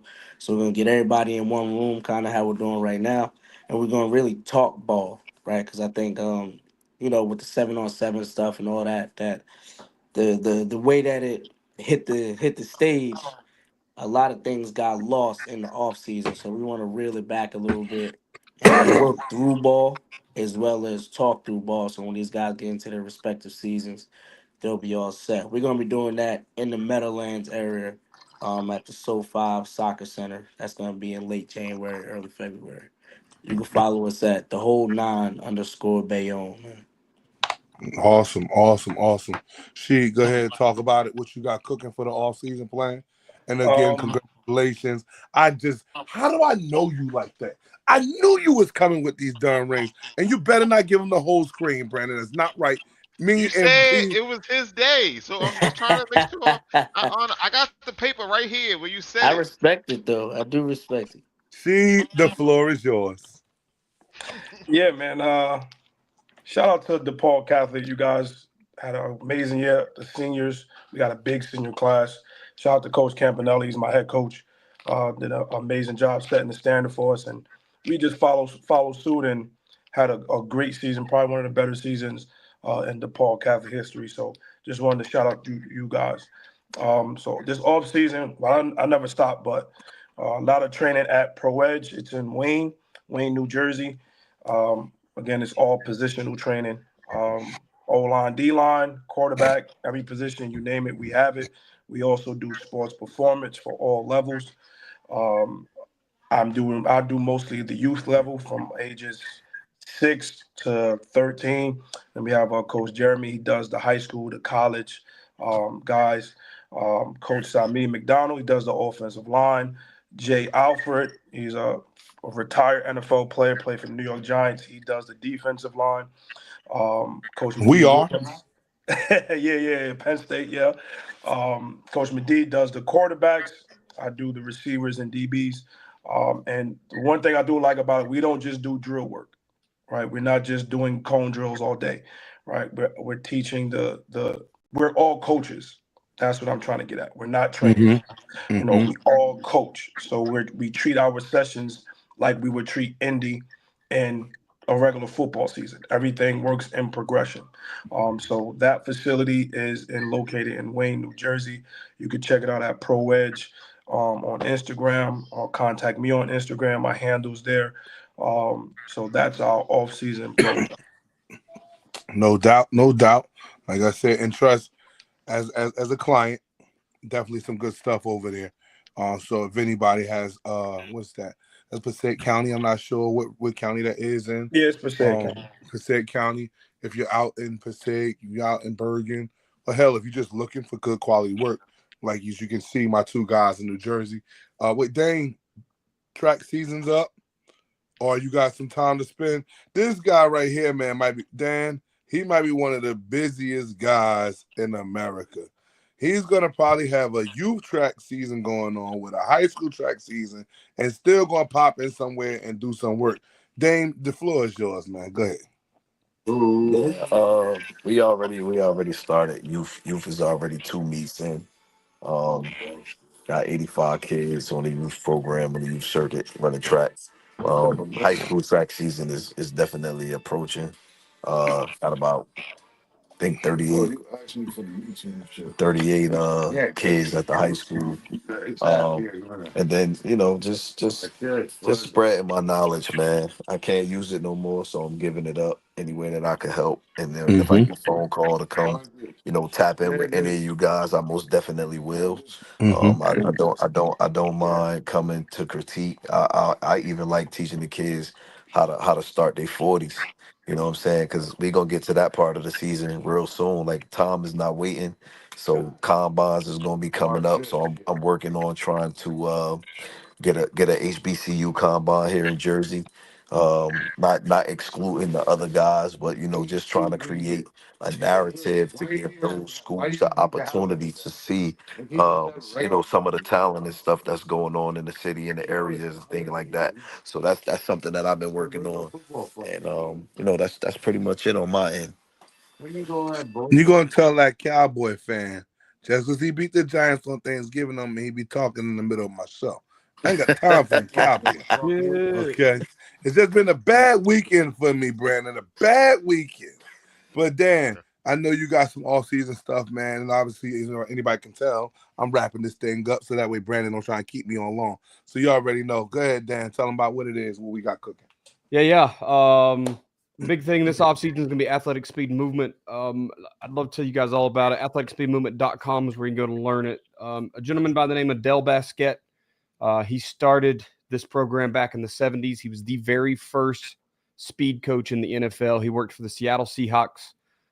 In his first, second, and third year, he took a rookie running back and made him all pro for his rookie and sophomore seasons in the NFL. So that's kind of where he got it started. And since then, he's taught thousands and thousands of kids. His stories that I like aren't like the kids that were supposed to made it, and were really good. His stories are like the kids that their ceiling was high school and they got to college, or their ceiling was college and they got some time in the NFL. And that's just what this program can do for you. So I think it's ridiculous not to have the speed program on your football team. It teaches you true football speed. It's not the same as sending your kids to track and saying, let them train our speed, because it ain't the same speed, right? We're talking this will work for your O-line, your D-line, your wide receivers, your quarterback. It teaches kids how to run. The physical, taking those kids that blew up between their 9th and 12th grade years, and they have no idea about spatial awareness or where their body parts are when they're flailing around as they run down the field. And we teach them where that is, how to tuck it all in, get it nice and tight, and just go run fast. That's the biggest one for the offseason, guys. Jump over, listen to the podcasts. You can go over to ChamberlainFootballConsulting.com. The podcasts are both there. And then I have a Patreon where I'm selling tiers, I guess, monthly tiers. So if you're needing some help developing as a coach, if you've got a young guy on staff and you don't know how to reach out to him and get him where you need him, or maybe it's players, whatever it is, I've got a tier for you. So jump in and patreon.com/Chamberlain Football Consulting. Thank you guys for letting me come on the show every other week or whatever, man. I've had a blast. You the man of the hour next to the guy here that runs the show, Mr. B, And then our special host, special guest, Mr. Sheed. Some must be in his eye. But you already know. B, I appreciate you. You right on cue, B. You already know what it is. Yeah. I told y'all he's the best. He's the best at what he does, man. And I appreciate B always. But like you guys again, like I said, I appreciate y'all for coming on. B, I will allow you, since you and Sheed having so much fun on the show, please let me know what you have planned for the off season, sir.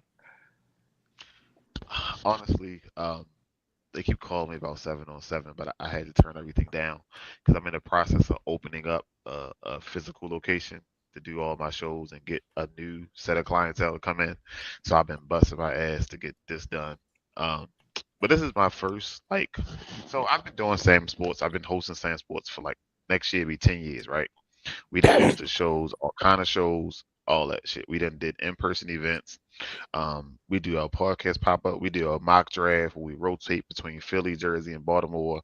We did all that. But actual opening the studio is a lot of different paperwork and procedures and stuff you got to go through. This shit has been fun and stressful at the same damn time. Mm-hmm. So that's what I've been doing my off season, working to get that done.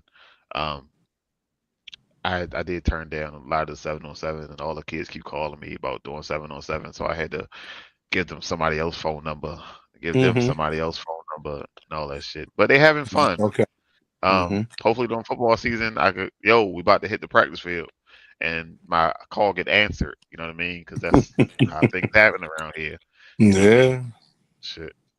But that's what I've been doing. So I'm here. Hey, still, if you want to do a show, if you want to hop on our shows, we got shows all week long. We got shows where they don't like guests. We got shows where they'll take all 10 of you people, goddamn it, jump on the show and talk NFL, NBA, college football, whatever. Shows almost every day of the week except Thursday. Shows almost every day of the week here at the network. So. All right. And I appreciate you, like I said again, for allowing me to kind of, be one of the extra shows on the network. But you also know we got another special thing that we're working on in that DM recruiting. A lot of guys, like I said, I want Sheed, Dane, P, Dan to get in on that, where we're going to try to bring these kids in and have film breakdowns with them, P, like you just said as well, and talk to them about their position a little bit, and not so much working with the guys that we can kind of know that come into our training facilities, but guys that can just kind of tap in like how we all tapped in right now. California, who just need some Alaska. help. Right. Hey, And then just kind of need to know like some of the questions we asked today, like with the free safety, what's your pre-snap read? We want to try to have classes for these guys in the off season, just trying to constantly build these guys up to get better mentally as well as physically what we got going on. So don't forget that, B. We definitely got DM crew going major in a major way, and hopefully in a financial way, right? So that's our goal.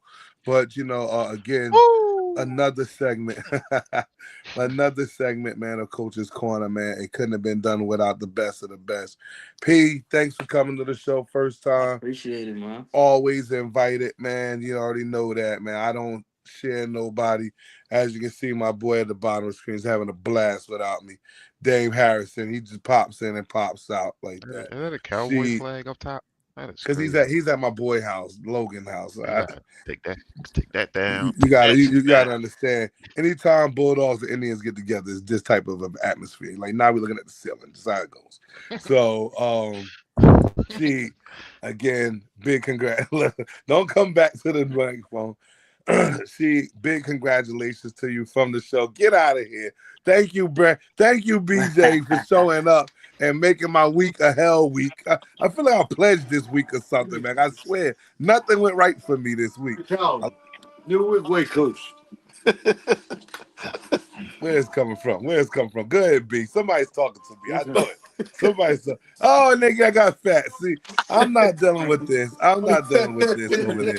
That's an off-the-air conversation. See, I want to say thank you for what you've done to my young man. I'll be there Wednesday for the signing day. Oh, man, we got the enforcer in the building. You already know. Congratulations on a great season to you, She. Congratulations on a great season, Dame and P, man. Like, whether it ends in the way it ends, as long as it ended where everybody got better and they understood the mission, we're getting kids going to the next level and we're getting the young guys ready for the next step up. That's what it's about. So, again, I appreciate y'all. Dan, you already know what we do. Just staying in touch, trying to keep this thing building and growing. I'm definitely going to try to jump on one of your joints. I might just be watching though, because I don't be wanting to talk when I don't know what the hell I'm talking about. So I might just be tuning in, but I definitely want to kind of see some of this other stuff because, again, with me entering a new venture, I want to kind of like spread my wings and get some other stuff.